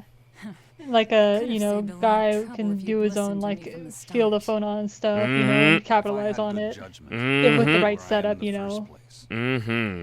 I think Jade could do that. You could do like a combo where like you would grow the phonon circle and be able to, at the third art like trigger it sort of. There was potential there in my opinion. That was better exploited when you played with people that could actually position the phonon circle somewhere interesting. Compared to the NPC. I don't think NPCs really could exploit the moving the spells around. I think they just put them wherever. Yeah, they usually put them wherever. That's more of like a single player or like the playable character thing where you play as a character. But it's really cool to sort of coordinate with things like that. I really want to revisit Abyss someday. Abyss could have won them. Yeah, one thing I liked about the series is that they actually, as the series progressed, they started making, spellcasters more fun to play as. It's like especially with like, you kind of see it starting with like Eternia, you know, where they come up with the button combinations for like heal, and then feel it Meredy, she can use Quickie to attack while she's Powerful energy mid-cast. flowing And then they underground. kind of start Oh, really? kind of This You is need an item for progressing that. You'll get an Netflix item for that. the system. natural energy of the land. The Yeah. perfect spot Uh, for uh, worshipping Sorry, go Ominat. on. Or to attack him. But like you know, from Symphonia, where you know all you can do is kind of get a skill where you can like mash the circle button to like something like Destiny DC, where you can do crazy combos with spells, how the CC system and spell casting times work. Yeah, Forgive yeah. me. Like it keeps I it would keeps not growing have throughout the series intruded, and whatnot. but there was an incident at the That very reminds me. I didn't get to longest. try out the whole like controlling quickie thing while you're casting. So that's unfortunate on my part. I should that final boss really took too much time. But when it came to the casters, I'm not much of a caster player. I'll be honest. I'm more like of a martial arts player. But I do like, as you mentioned, that it was more like how the spellcasters do get more fun, and particularly I do like how they do sort of like balance out spells a bit in Tales of Destiny 2, where you're told, oh, okay, you need to attack a bit with your regular attack arts and then shift over to your spells to sort of like recover. That's kind of the cool flow of that game's battle system, I like to say. Will you fight a demon with your hatred? Yeah, well, I mean, like you can get like a Magic Knight character like Zealous or Kratos. You know, you're just throwing out like low-level spells or saving your spells, and then throwing out in the middle of combo, and it's like She broke the resolve crazy of fun. an exemplary disciple. Yeah, super crazy fun, super crazy fun. I think we went off on this because we were talking about like battle systems and favorites. So you mentioned Rebirth, Peggy, you mentioned Abyss. For me, I still have like a soft part with like Heartsar. Like Heartsar is still sort of my thing, where it's like, Oh yeah. you're teleporting all over the place, like you're kind of like Super Saiyan Goku. Let's go! It's still crazy that you could do that in a Tales of game, basically. But that's what's fun, in my opinion, is that it was like I played it recently, like I think a couple of weeks ago. It was like a throwback to like how it used to be, right? Like Vesperia and those kind of things. Like after years and years of like the new gen Tales games with preset arts and every like kind of like button on your controller, you had like this feeling that it's a 3D Tales. You have your 3 attacks, you have your hearts, like your magic arts and stuff like that. It was like, okay, so there's still new games I haven't played with that kind of system. It was really fun, Hearts. Really liked it. So good, and I do want to play through Hearts DS someday. Like I played through halfway through it, but never fully finished it. But I do love that battle system too. Like both 2D and the 3D, like they both have something to offer. I'd like to say. It's my man Artorius. He only has the one arm. That's true. That is very true. It's time for the final battle. I know Berseria. Surprise, Berseria is a much shorter game than Eternia, so just thought I'd surprise it all with you right now. The next 2 days is going to be nothing but just basically going through other Tales of games. I guess we'll go through Tales of the Tempest, I suppose. So that's going to be for tomorrow. We're going to end off the game today. I hope you guys have enjoyed. Oh yeah, Tales of the Tempest. We played that during the second marathon. Good times were had, and we got to finish it up. We only finished the first half, so we got to wrap it up all the way. But I guess while we get to the end of that, Mook has a question here Yeah, I think about. Namco needs to wrap up Tales of the Tempest too. No, I hear you. But we got a question. It's that like Mook is wondering what are our favorite characters to play as in Rebirth and Abyss. So I guess you want to go off, Peggy, with what your favorite characters are to play as. I think I'm gonna disappoint everyone, but since I was always player one, I was always playing the main character. So I'm just like a MC type of guy. My friend would usually switch characters because he was player two, but I like Luke. Wow, awful selfish of you. But like I like playing casters now compared to since I can, because before I was the only one playing the first character, so I had to like play the MC. But since playing with other people, I can actually be the player one, because now we switch around who's player one. I really like Rita in Vesperia. Like those kind of casters where you can switch a little bit what you do. Yeah, go ahead, Lauren. Yeah, I think for Abyss, I like playing as Guy. And then maybe Natalia if I felt like it, or Tyr. Could never really get into like Anise or Luke or Jade, because When it comes to physical art, it's just a little too clunky for me. That's fair. And then Rebirth, I like Tea Tree. I pretty much play everybody in Rebirth, but I like Tea Tree. And then Tea Tree isn't any good against the leashes in the Rezilda area, so I have to like switch to Eugene or something, or play a mage. The hits just do not connect. Yeah. So wait, Peggy, did you play Rebirth, or have you not played Rebirth yet? I don't play games that are only in Japanese. That's why I'm waiting for patches. Okay. So I haven't played Rebirth. I will probably one day, I guess. Let's hope so. Yeah. Before 2040. One day. One day we'll play through Rebirth. One day. But yeah. I played the beginning and I didn't really like Vega. I don't like big sword character. Like in Innocence R, I switched from Luca to Spada. The one with the two swords, like You Lloyd. don't like big sword character? Get out of here. You. Get out of here, Like, swing art. Like, I don't got all day, you know.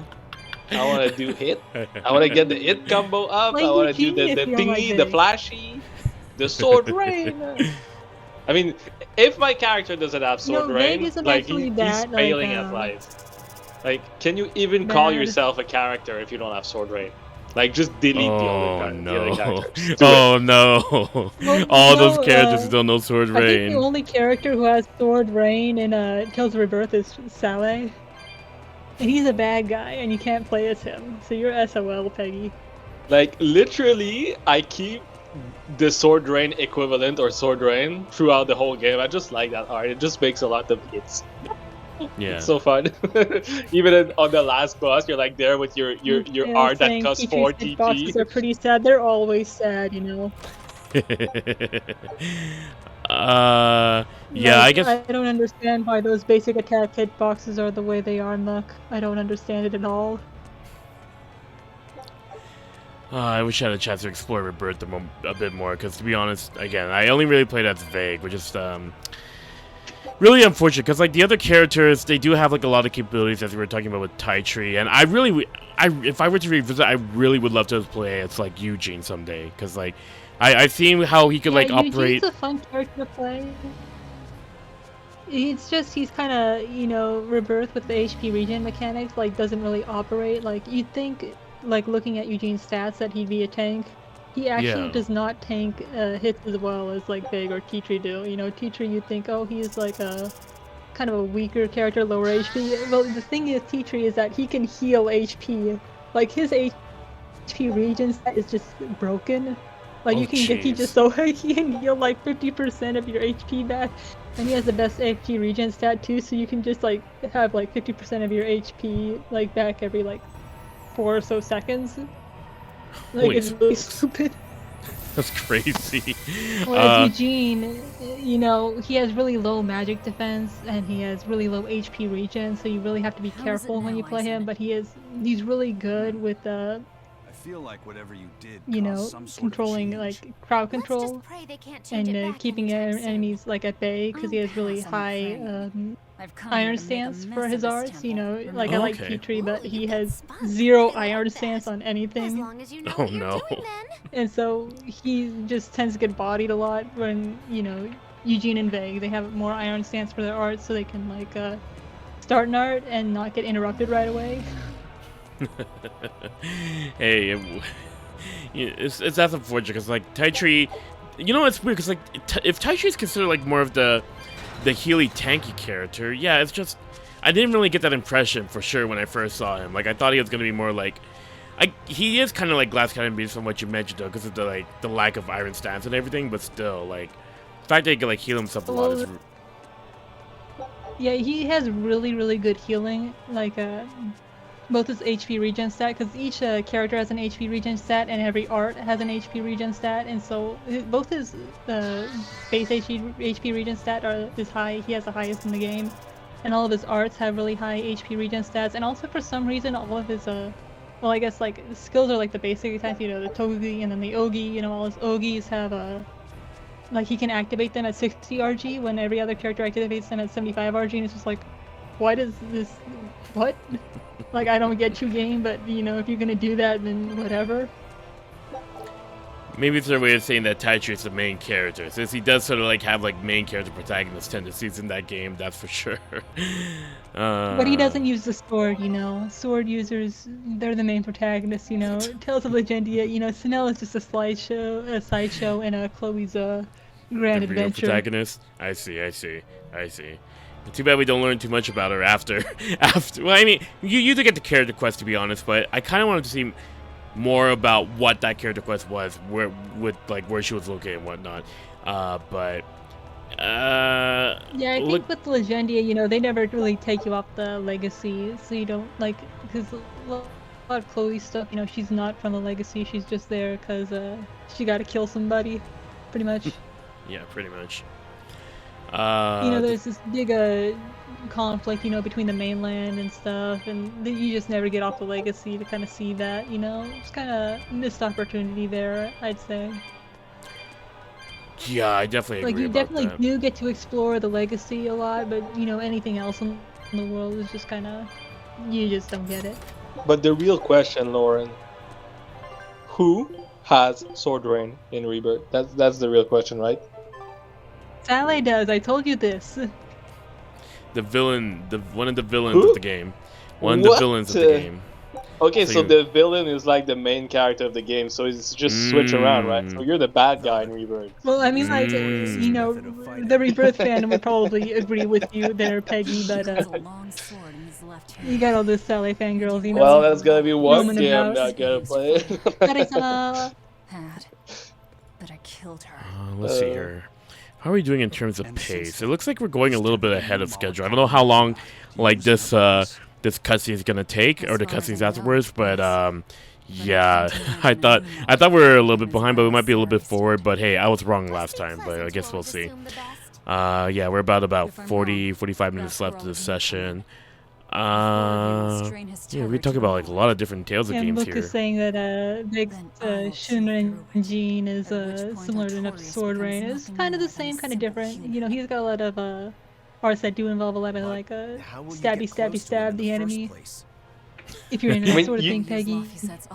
If you're a main character, you need two things: Demon Fang, Demon Fist, whatever, and Sword Rain. That's just the way I see it. But Vig then has I the know. demon fang, you know, he has to equip Yeah, a the little demon symbol fang. on it. Yeah, he's got the demon fang. I know that It- Tales of Hearts are at a sort of like proto Demon Fang. Like at the start, that was really disappointing. I think you would like do a little beam of light from your sword, and it didn't go very far. I was super disappointed when I started the game. I was like, what is this? You need to travel the whole screen. That's not how it works. Yeah. Yeah, But if you your got- character doesn't, you know, have the Majin Ken, you know, is he really a protagonist, you know? But that Well, that's the I thing think with Demon Fang, you know, they like to do the Demon Fist, you know, the Demon Fang, the Demon Dog, you know, they're all pronounced the same in Japanese, but they all use different kanji, you know, Yeah. depending on the whether you do it with your sword or whether you do it with the fist or whether you're a dog, you know. And there's those little you know, kanji puns or, you know, variations in the kanji that you can't really, you know, get the same effect in the English localization. But it's a fun little thing of trivia that you can look into if you're into that sort of thing. Like it's sort of like I do like the little variations where it's like I think it's like Majin Ken for Demon Fang with the sword, Majin Gan for the one with the fist. It's like I remember that much. I think it was like what did they use for the Demon Dog one for repeat? They're all actually Majin Ken because Oh, right, sorry, you know, sorry. Fubushi can be read as Ken, you know, Tsurugi can be read as Ken, you know, Inu can be read as Ken. Demons and Malaki. Oh, that makes more pretty much sense they all now. use the clever Japanese dev, you know. Yeah, They know clever. their stuff. They know their stuff, that's for sure. They know their stuff. All right, well, here we go. It's the final boss. Let's get this going. Our team's ready for this. We don't need no night before scene. We got to get revenge for Laphicet.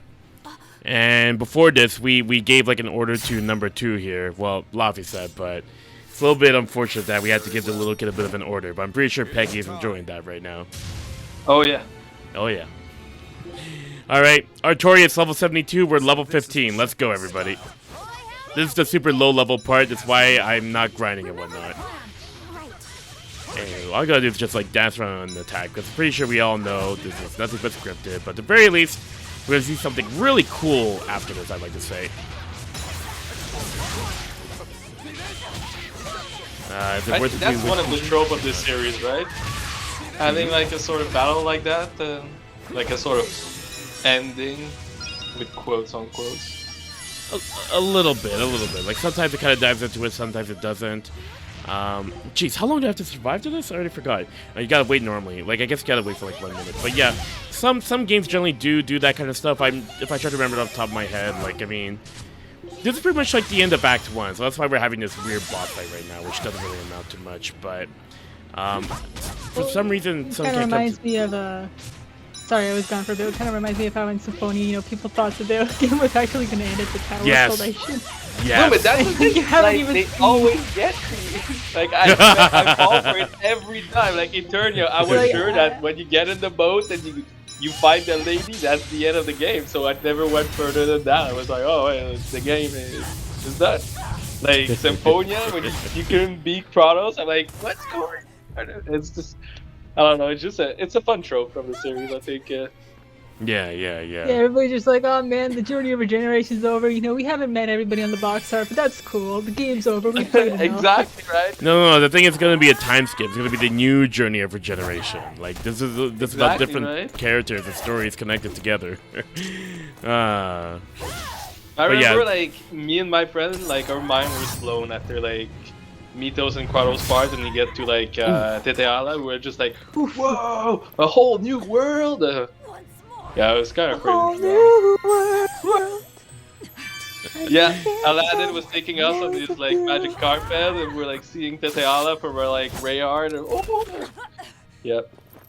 Yeah, Velvet's got an alley. I don't think her health insurance is going to cover that. Yeah, it's a bit of a callback for the beginning of the game that, well, in a sense. So, like, the fact that, I think it was really cool that, like, Arthur here also knows Savage Wolf Fury. I don't know if I could compare it to Yuri, so, like, they're both kind of, like, on their own level of presentation, but having the swords around for Artorius' version was kind of cool. Damn, Artorius has got that, adrenochrome, you know, healed all his wounds there. He's cheating, it's a cheat code. He's got that cheat code hidden somewhere. He knows the code. He opens up the cheat engine, you know, goes to his HP stat, just like maxes it out. It's like, oh, level 72 is not enough? How about level 144? Double it. Here we go. But yeah. Need more healing. Velvet, calling out to every other, team MOBA thing or whatever. I don't know too much about MOBAs. I try my best. I don't know too much about those games.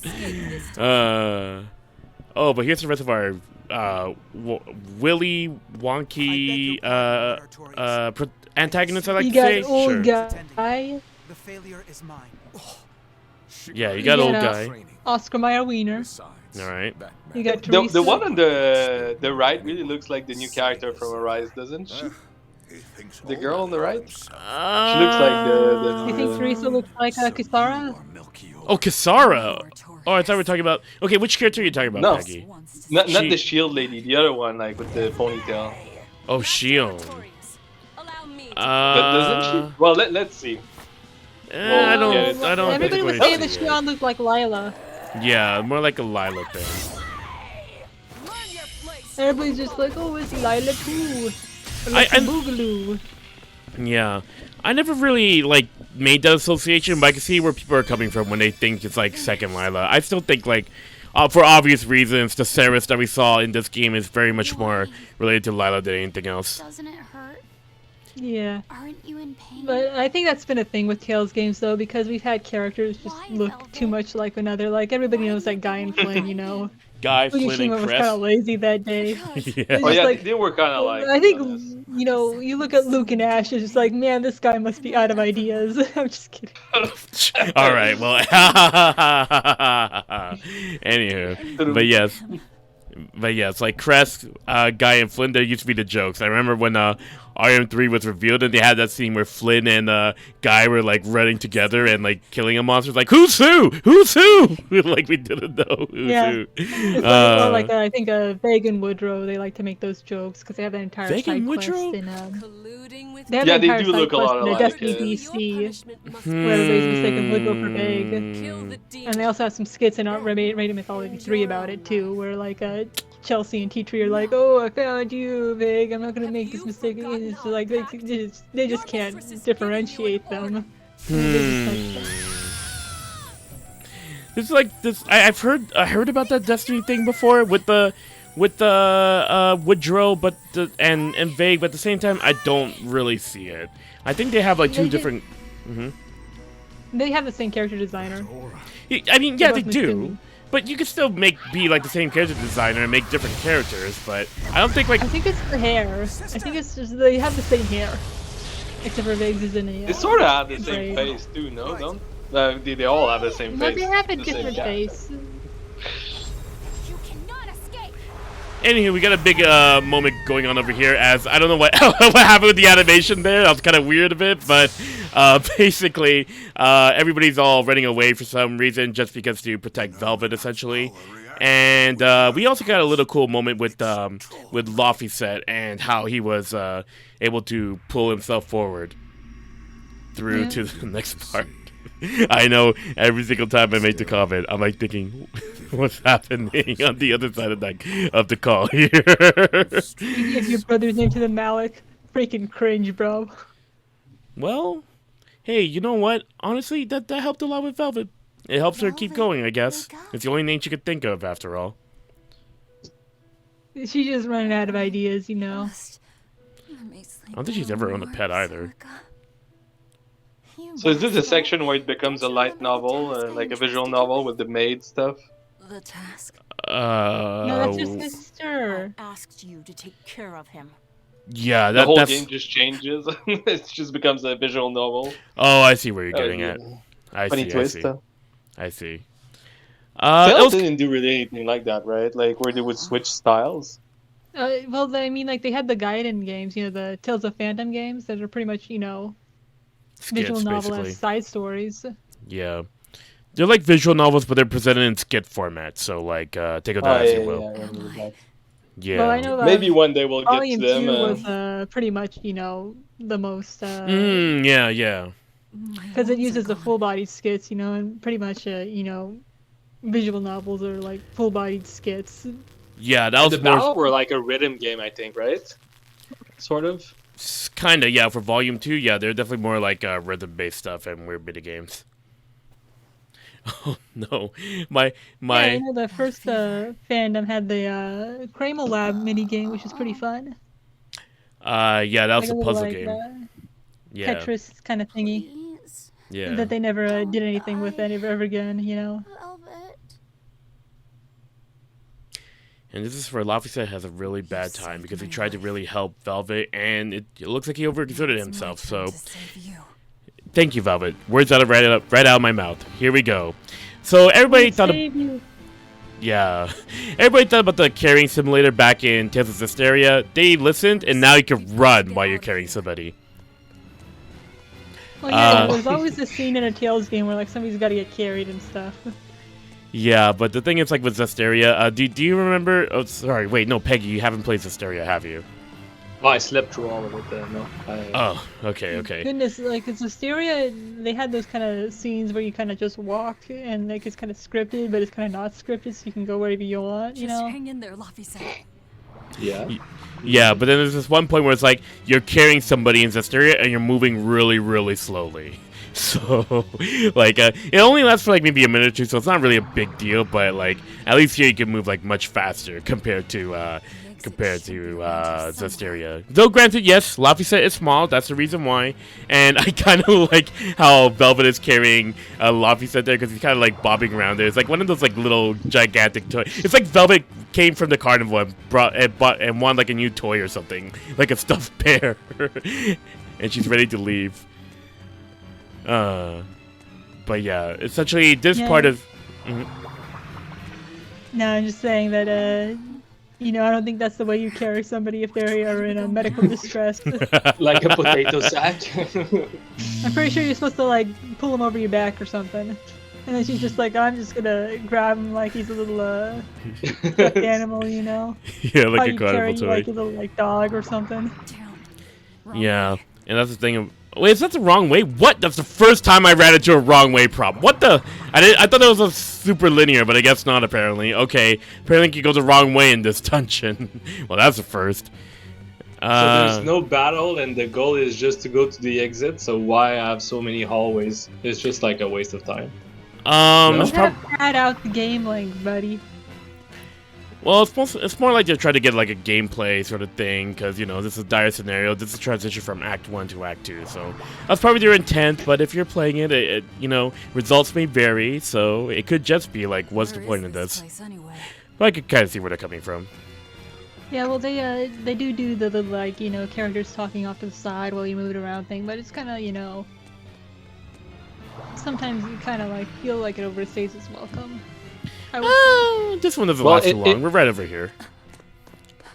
It sort of reminds me of, I think a guy said that, I don't remember the exact quote, it was like, video games is the only medium where like, if a character goes from one city to the other ones and nothing happened, you're gonna actually have to walk it. Like, so he was saying like, in a book it's just gonna skip, right? If nothing happened, you're just gonna be in the new towns. Like, you're not gonna waste like paper just writing about the guy walking and not doing anything. But like, video game is the media where you actually have to do it, right? No matter if something happens or not, you just do it. It's like that one skit in Symphonia where Laurie's just like, damn, I really wish we could quick jump right about now. Quick jump, yes! Like, what are you talking about, Lloyd? It's just like, never mind. Never Never mind. Yeah, basically. It's not like in Destiny 2, you know, where everybody's like breaking the fourth wall all the time. You know, Laurie's just like, okay, Kyle, you gotta press the cross button to do the puzzle, and Kyle's just like, okay, I got it. You know, everybody's just like, and it's not like, you know, some like a menu screen coming up, like Loney's voice actor just goes like, you press the cross button. Don't talk like that. That's actually pretty interesting, because I was thinking about that. I was translating the tutorial the other day, and I was like, I cannot, like, it needs to be like a neutral, like, kind of like voice, right? Because I mean, you're out of the game. You're talking about like, press cross to exit the ship, and I was like, I think mine was like, oh, you should like do it in Ricardo's voice, and I was like, it doesn't work. It's like we're breaking the fourth wall. Like, we need to be neutral. It's interesting that in Destiny 2 they actually like just don't give a damn. They're just like, oh yeah, the character's just telling you to press buttons. Yeah, no, the thing with Destiny 2 is that like I had to go onto the Tales forum for help. You know, there's a stupid rope at the beginning of the game, and I'm just like, how do you get on the rope? This is for which game, sorry? Destiny 2, you know, Okay, in the Destiny beginning 2. at the Laguna Ruins. You get that rope that you have to climb up. Like, I call it the noob rope. Because, like, I just did not know. Because I was really shy back in the day, you know, I didn't like posting on the Tales forum that much. Yeah, yeah. You know. And I just broke down. I'm just like, how do I go up the rope, guys? And then they're just like, you have to, you know, just go up the rope. And I'm like, I'll kill myself before you lay wow. you just go into the rope and you. But I guess like the collision detection on the rope is just kind of really jank. Yeah. Like, it's really like precise and stuff. And it's just like, I did not like the rope. So what happens in the plot here now? We're learning about Laphicet here. He hasn't been tethered for a long time, so essentially he has been exposed to the malevolence in this world, particularly because of when he was trying to heal Velvet and whatnot. He unleashed too much of his power, so he's more essentially becoming exposed to the malevolence because the malevolence has nowhere else to go. So that's why right now Eleanor here is bargaining to see if she can be the vessel for Laphicet in order for Laphicet to survive and not become a monster, like a dragon or something along those lines. And it looks like Velvet finally complies, and Eleanor now brings Laphicet under her wing. And it's time for Eleanor to do shepherd stuff. Name? Normally, it is decided by their masters, but since I do not own him yet, I need. Well, unfortunately, his first name used to be Mach number 2, but thankfully we updated that to childhood trauma thing in the past. Yeah. PTSD. Yeah, pretty Replacing much. little brother. Pretty much. These vows we exchange. Damn, he looks so much like my little brother. I wonder why. Help to He's purify Imagine the it's spoiler. like you're having a child with somebody else. Like, what? I bestow unto you. Child? Well, the name of my ex, of course. What? This is exactly the same thing. Well, no, I hear you, but it's hard to talk about without getting to the end of the game stuff. But basically, like, it's kind of cool where it's like, Oh yeah, no, I've been spoiling that. Don't worry. Oh, okay. How the hell did we end up here? I understand the whole. Yeah, it makes sense, but it's just like it's pretty funny that He actually unsealed the Earth Pulse? pretty much like naming somebody What was about that? like a trauma. Yeah, before like just. Guess this is the end of the Yeah. Velvet Yeah. World Tour Revenge-a-thon. What an anticlimax. We also learned a bit about Earth Pulse. Magulu here, she's like the character who knows the script but doesn't want to let us know. Kind of like somebody else here, like myself. But in any case, basically, just put Magulu here. I mean, she has some intrigue with her character a little bit. I know a friend of mine who really likes Magulu's character, but for me, I think she has some quirks to her, and then the reveal about what she ends up becoming does lead to some intrigue, but I kind of wish there was like a little bit more about her at the end, basically. That's pretty much like where I stand with that. Yeah, well, she's one of the characters who kind of ties into Zisteria in a way. Yeah. Like her and several Oh, really? others. Whoa, I didn't realize Velvet was standing on top of Rokuro. I don't know how I didn't notice that in this cutscene at What happened to all. But yeah, like she does sort of have a bit of a tie to Zisteria, like a lot of other characters in this game. I see. So that exorcist woman pledged herself as life. So I really need to play this study. I think I'll Where did she I'll head give off it a to shot then? soon. If you two wound up here, I definitely recommend it. Just be aware of the huge camera issues. I think that's like the big thing that needs to be fixed. Like I think you could like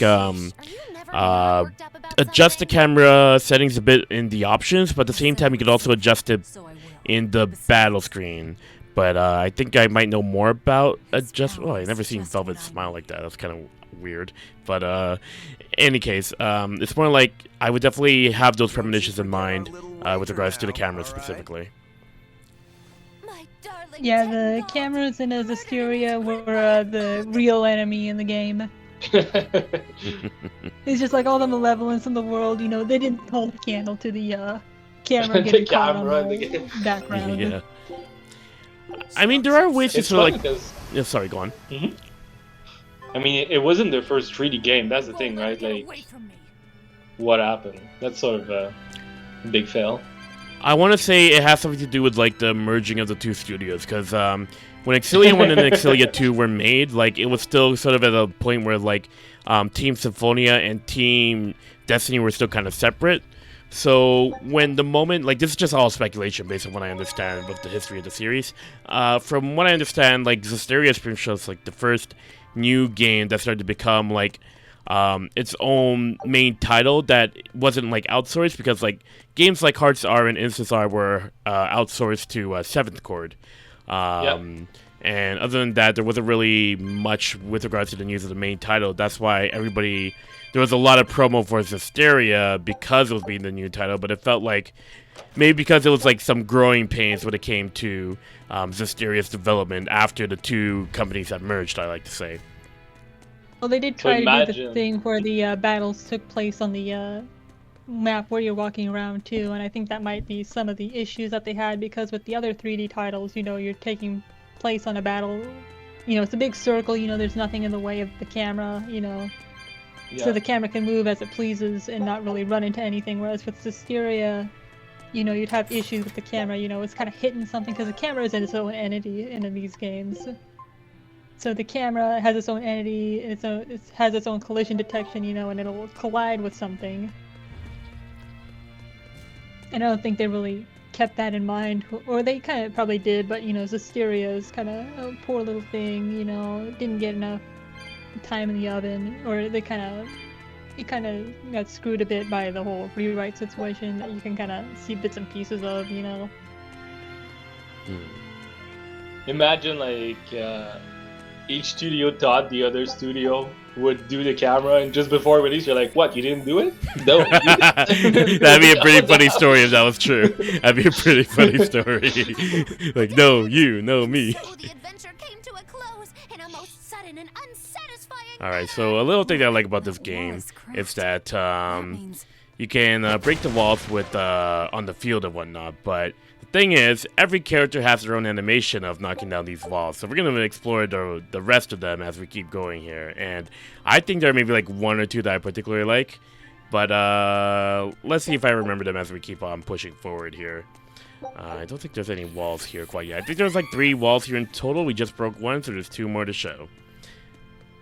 Yeah, that was kind of a thing with the Zestiria, is that you can only really walk around as like Saray and Rose, you know, trailing behind him, you know. Of course. Yeah.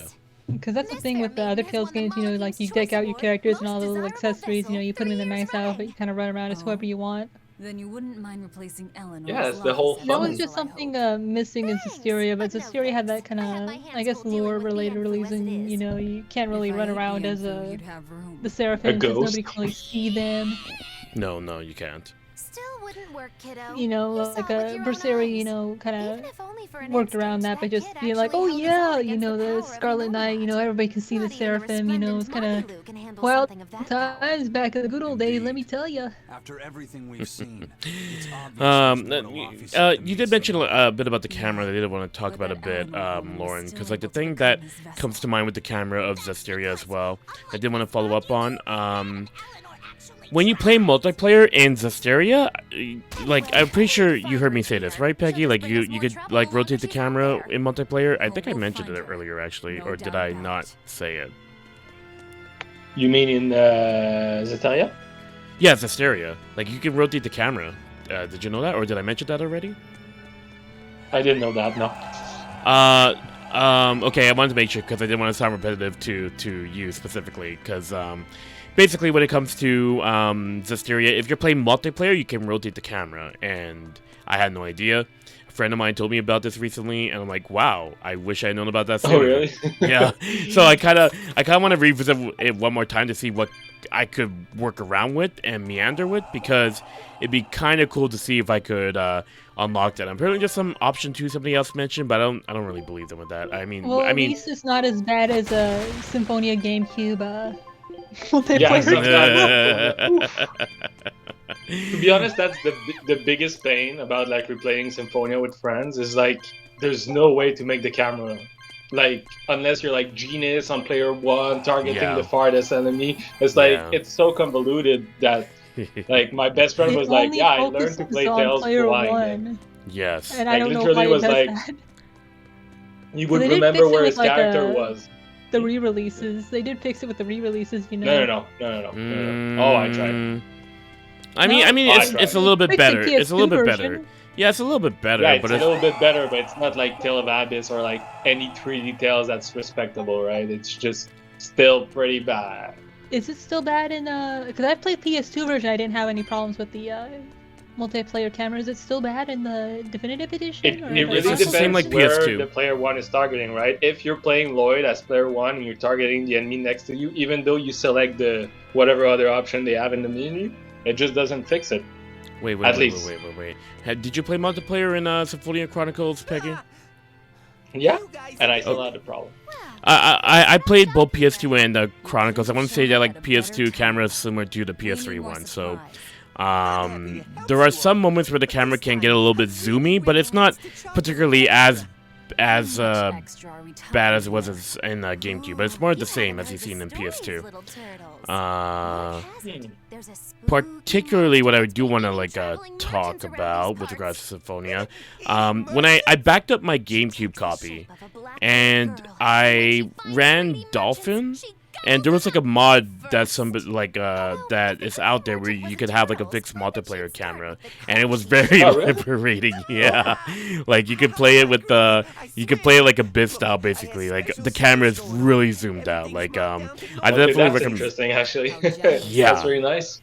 I would definitely recommend looking into that if ever you're in the mood to play. Like, when you back up your copy, play it on Dolphin, and go wild basically with friends. It's a lot of fun. Like to actually play it, without doing the problem. yeah. That's the problem with the community. Like, there's no website. There's nothing that like puts everything together, right? There's nothing like to tell us that there's a mod for Symphonia. It's like all spread out over the internet. Like, that's not normal. I mean, you look at any other community and they kind of like conglomerate those kind of things. The thing with Tales is that we lost the Tales forum, and that's where everything was. Yes. Oh, really? Like, yes. Like all the discussions about, say, you know, whatever translation patches were going on, you know, I had to look through the archives the other day because somebody on the Tales subreddit was, you know, asking about, you know, the sprite rips from Narikibi Dungeon Cross. Yeah, and so I knew, because I had seen them on the Tales forum way back in the day, and so I go back into the archive, you know, the internet archive, and like the forum page isn't like the forum thread wasn't archived, and I felt, you know, that just where it ended, you know, couldn't go any further than that. So, you know, any tools for like extracting things that we used to have in the day, you know, it's all just gone. So much stuff is gone. It's quite sad. The Tales series forum was really good for keeping stuff consolidated. It kind of helped with like when we were in Abyss of Chronicles, it really helped to keep things like going. Like, we're like, all right, let's see if there's anybody talking about the Tales series forum, and sort of like address it from there, and vice versa. And we kind of, it's like a shared relationship sort of thing. But basically, yeah, everything was like more like consolidated in the Tales series forums because like everybody was like there, everybody was like posting things about the new Tales games and like the ribs and whatnot. And yeah, it used to be how it was back in the day. Even though I didn't go to Tales series forums often, I am very much well aware of like how much of an impact that place used to have for everything else, like consolidated. I remember like you know, being in the threads and watching people, you know, post you know, those Korokoro scans of the new Tales games, you know. Like, I remember, you know, you get the new article, you get the new characters, you know, you get everybody speculating, you know, oh, who's the traitor this time? Spoiler alert, it's Alvin. Yeah. I remember all those threads and whatnot. Good times, but it's really unfortunate that it did. Tales series forum eventually did sort of, like, drop at the end of the day. Yeah, I know, Bamco killed it. Like, well, it hadn't been updated since, like, Abyss came out, you know, like the little header image, you know, and it had all the like Abyss characters and stuff, you know. Yeah. Like they named new subforums for the new games came out, you know. It was just kind of like languishing like until like you know, I think it kind of ended around the time when Berseria came out. Of course, I remember, you know, I used to lurk on there a lot, but I remember I have good memories of it, you know. I was replaying Symphonia like maybe like last year. Or like no, it was like 2019 or 20. No, it was like yeah, it was 2020 when I was replaying it with my friend, and like looking at the faction guide, and I was reading it, and towards the bottom of it, it had a dedication. Like I was being thanked by my old name I had on the forum because I discovered a glitch where you know, if you go to the Flanor scene and you reject somebody and it bumps them down, like they lose their affection towards you, and you can actually, the game will accidentally swap the characters. Huh? Based on, like, it only displays the top 3, and so you can bump somebody out of the top 3 by rejecting them, and so the character gets replaced by the person. And like, I was the person who had documented the glitch on the Tales forum. You know, I was called Force of Sound at the time. Okay. But like, you know, I saw my name there, and I'm just like, I missed the Tales forum. It's just not coming back. No, it was clear that it was like more like a rebranding thing, really. Like that was like you mentioned, Lauren, when it started to become more of like a Symphonia. Well, when getting into Exilian and Zesteria, they had to start rebranding everything. Like, I think specifically it started to happen when Exilia started to come out, because like they started to change it into like the Tales series forum sort of like redirect themselves to like the Bamco website instead, and then like after a while just sort of like died off, and instead you just go to the website for your latest Tales news. So I remember those days. Like, it didn't even have like Abyss in the banner. It also had like games like Legendia and Symphonia too. Like, it had all the old games from that era, the mid 2000s. Didn't even like update Vesperia when that game came out, and Dawn either. But yeah, I don't think they had their own subforums. I think only like up to like Legendia they had their own subforums, and then everything else was just in the main Tales General. yeah, pretty much. All right, let's see if we can show off some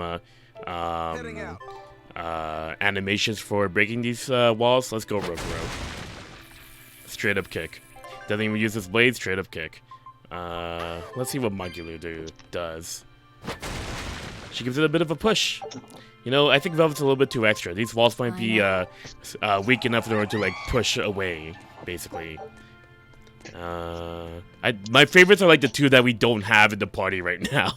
It's like these ones aren't so bad, but the last two that we're gonna run into, those are the ones I particularly like out of the cast that does this. It's the little things I like when the games like to dive into different animations. Yeah. You know, it's those little touches that make you think, oh, the game just really kind of cared about what they were doing here, you know? Yeah. I think we're going to be at the point where we're going to get to the next cutscene here. The next fight here, it might troll me a little bit. But to be honest, this is going to be where we're going to end off the second session of this part of the marathon. Is there anything both of you would like to plug with regards to Life Bottle or any of your own individual projects? Because like, yeah. What do you mean? Sorry, I didn't catch the last bit. Like, is there anything you both like to plug? Because I do see, like, throughout the stream banner, you do see the Life Bottle Twitter, the Life Bottle YouTube account. Is there anything else that you'd like to mention with regards to anything you'd like to advertise for Life Bottle or your own personal projects prior to the end of this session? Go ahead, Lauren.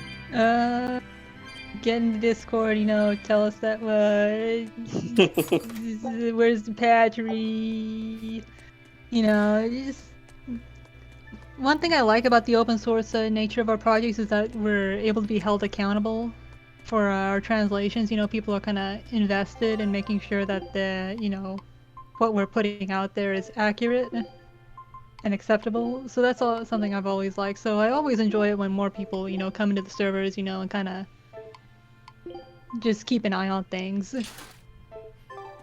Okay, so they'll be able to find it by going to searching Life Bottle Productions Discord on Google or on Twitter. I think you do have the links there. I think we have it on. I think we have our links on Twitter, the Twitter account. Because we have two Discord actually. We have one Life Bottle Production, which is usually for Tales of Destiny DC, and we also have another one that's also available on our Twitter, which is Tale of ABCDE, which is actually the forum of Peter.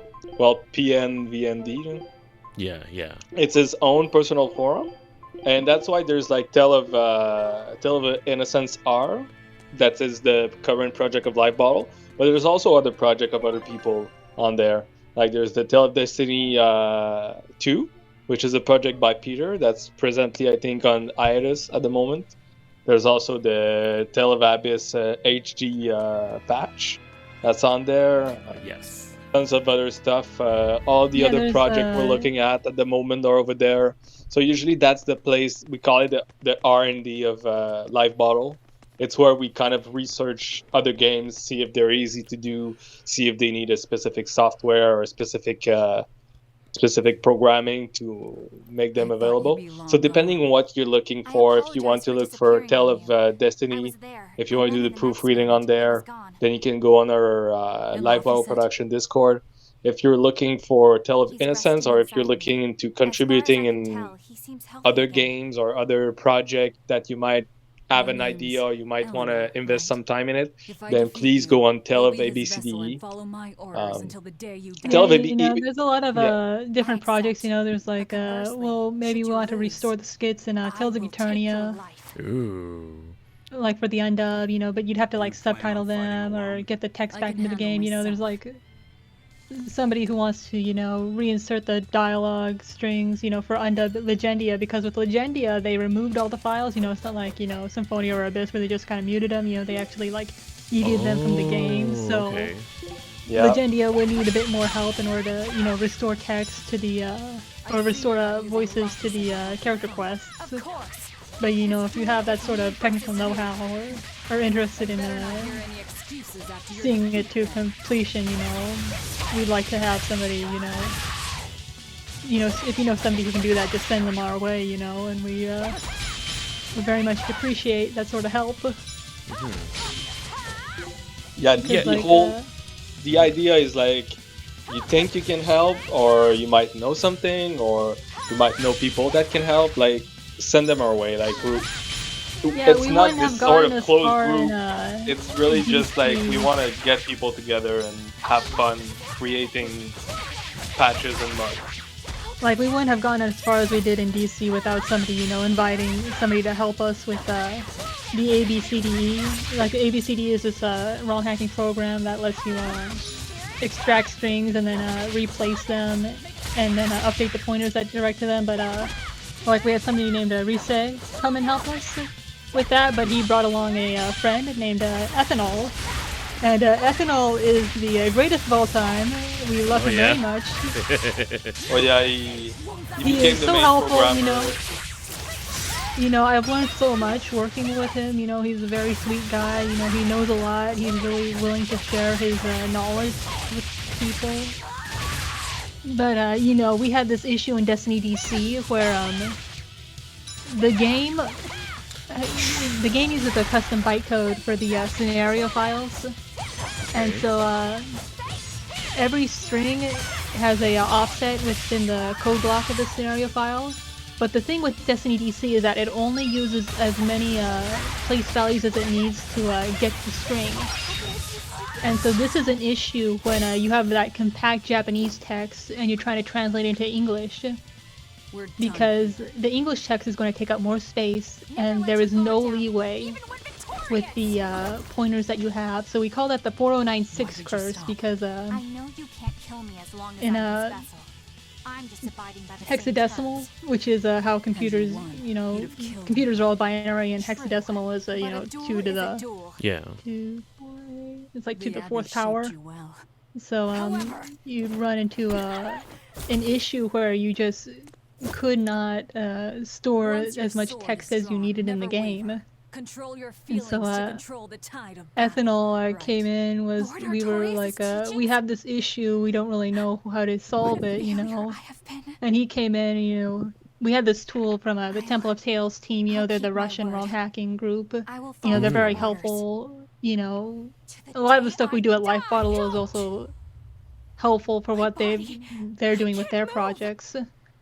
But anyway, we had this tool called SCE work, and Ethanol, you know, modified the tool so that, you know, it would not replace strings if it didn't have the space. You know, it would dedupe strings because in the Tales of Destiny, you know, they have like every name, like you think of every text box, you know, every name in every text box, you know, like every text box has the name of the character there, and it's just like you have a lot of like repeating, like you know, soldier, like it's all in the text file, and it's all just. It's all taking, like, it all takes place. They all takes like this space that we're trying to get, right? Because maybe it's easier to understand. Like the 4096 is we only have 4096 letters we can use for half of that in Japanese, right? And roughly, usually, like 2000 character in Japanese is gonna be maybe 6000 letters, a little bit more. So we didn't add up, it didn't work. But by deduping the string, by removing all those repetitive instance of soldier or gar or woodrow and everything like that, we actually saved a lot of space, enough place to actually fit the English in there. And that was all possible because of Ethanol, because of his big brain, big programming brain. He was able to actually fix the software. So we had like that's the power of open source, right? So we had this huge problem that was breaking everything, and we weren't able to actually make the patch work. And then this guy that comes along as a friend of somebody else, he's just like, well, I'm gonna help you on the project on my spare time, and ends up reprogramming everything and making this project possible out of just being there because of a friend. Something that wouldn't necessarily be possible in the project where everybody was in this closed group, in this closed Discord, and nothing was leaking out of it, in my opinion. I mean, just like NASA, right? More brains can solve issues. They wouldn't, Apollo 13, they brought back the astronaut with something that works with socks. True story. So that's Life Bottle Productions on Twitter, Life Bottle Productions on YouTube, and you can find the link of the Discord on Twitter as well. Like, if this stuff like really interests you with regards to patching and whatnot, because it's kind of cool to like help out and bring different games to be more available to more people and whatnot. Like games like Instar is their current project right now. Naruki Digit Cross is going to be a project in the future based on what's advised here, and others to go as well. So definitely give them a look-see if that's something that particularly intrigues you in a sense. We're just about to wrap up with some cutscenes here or there. Another one, the talking to everybody scenes that you see in games like this, essentially. It's not a Tales game unless you talk to everybody before you go to the next scene. Optimistic. Yeah. That's just the sort of demon I am. Yeah, well, it's like, the 4096 thing was also like something that Absolute Zero had to deal with, but... Yep. We need to find a way to beat them. Because, like, I think Pegi went through the archives, went to look into, what they were doing with their stuff, and it's just like, oh, they were having the same issues that we were having, and we just didn't have this information available to us readily. Yeah, because, like, by going through the Internet Archive and going on all these old forums and reading all those kind of things, like, I did a lot of research on, like, how it was back then and the kind of thing they said on those forums, and you see that a lot of the things that we had problems with was something that they had problem back then, but it just got lost to times, or it just got lost on a forum somewhere because it wasn't in a proper archive for these kind of things. Right. It's kind of what we're trying to avoid right now. We're looking into like putting that information someplace safe so people can use it in the future if they want to make new projects. The buzz factor. Don't sweat it. Or even just, patch it in a language that isn't English, like... All of the tools that we have for Destiny could be used for, say, a Spanish patch or a French patch. Yeah. So if you're a Spanish speaker or a French speaker, you can just take our tools, use them for your own patch. Yeah, because you don't have to start everything from scratch. Peter, when he did the Tales of Destiny 2 project, went above and beyond with Lauren to be able to have all the other language, the font of all the other language in the game by itself right now, so that people that would do maybe a Spanish patch or something like that wouldn't have to replace the font. For Temple of Tales, they wanted the Cyrillic characters and the... But he managed to get all the Spanish characters too, right? No? Oh yeah, he got a lot of different European characters in there, actually. Like every hiragana, katakana was replaced with a either a Cyrillic character or a expanded diacritic European alphabet character. So it's that kind of like vision of looking forward for other people, other groups in the future that I think is the essence of what we're trying to achieve here.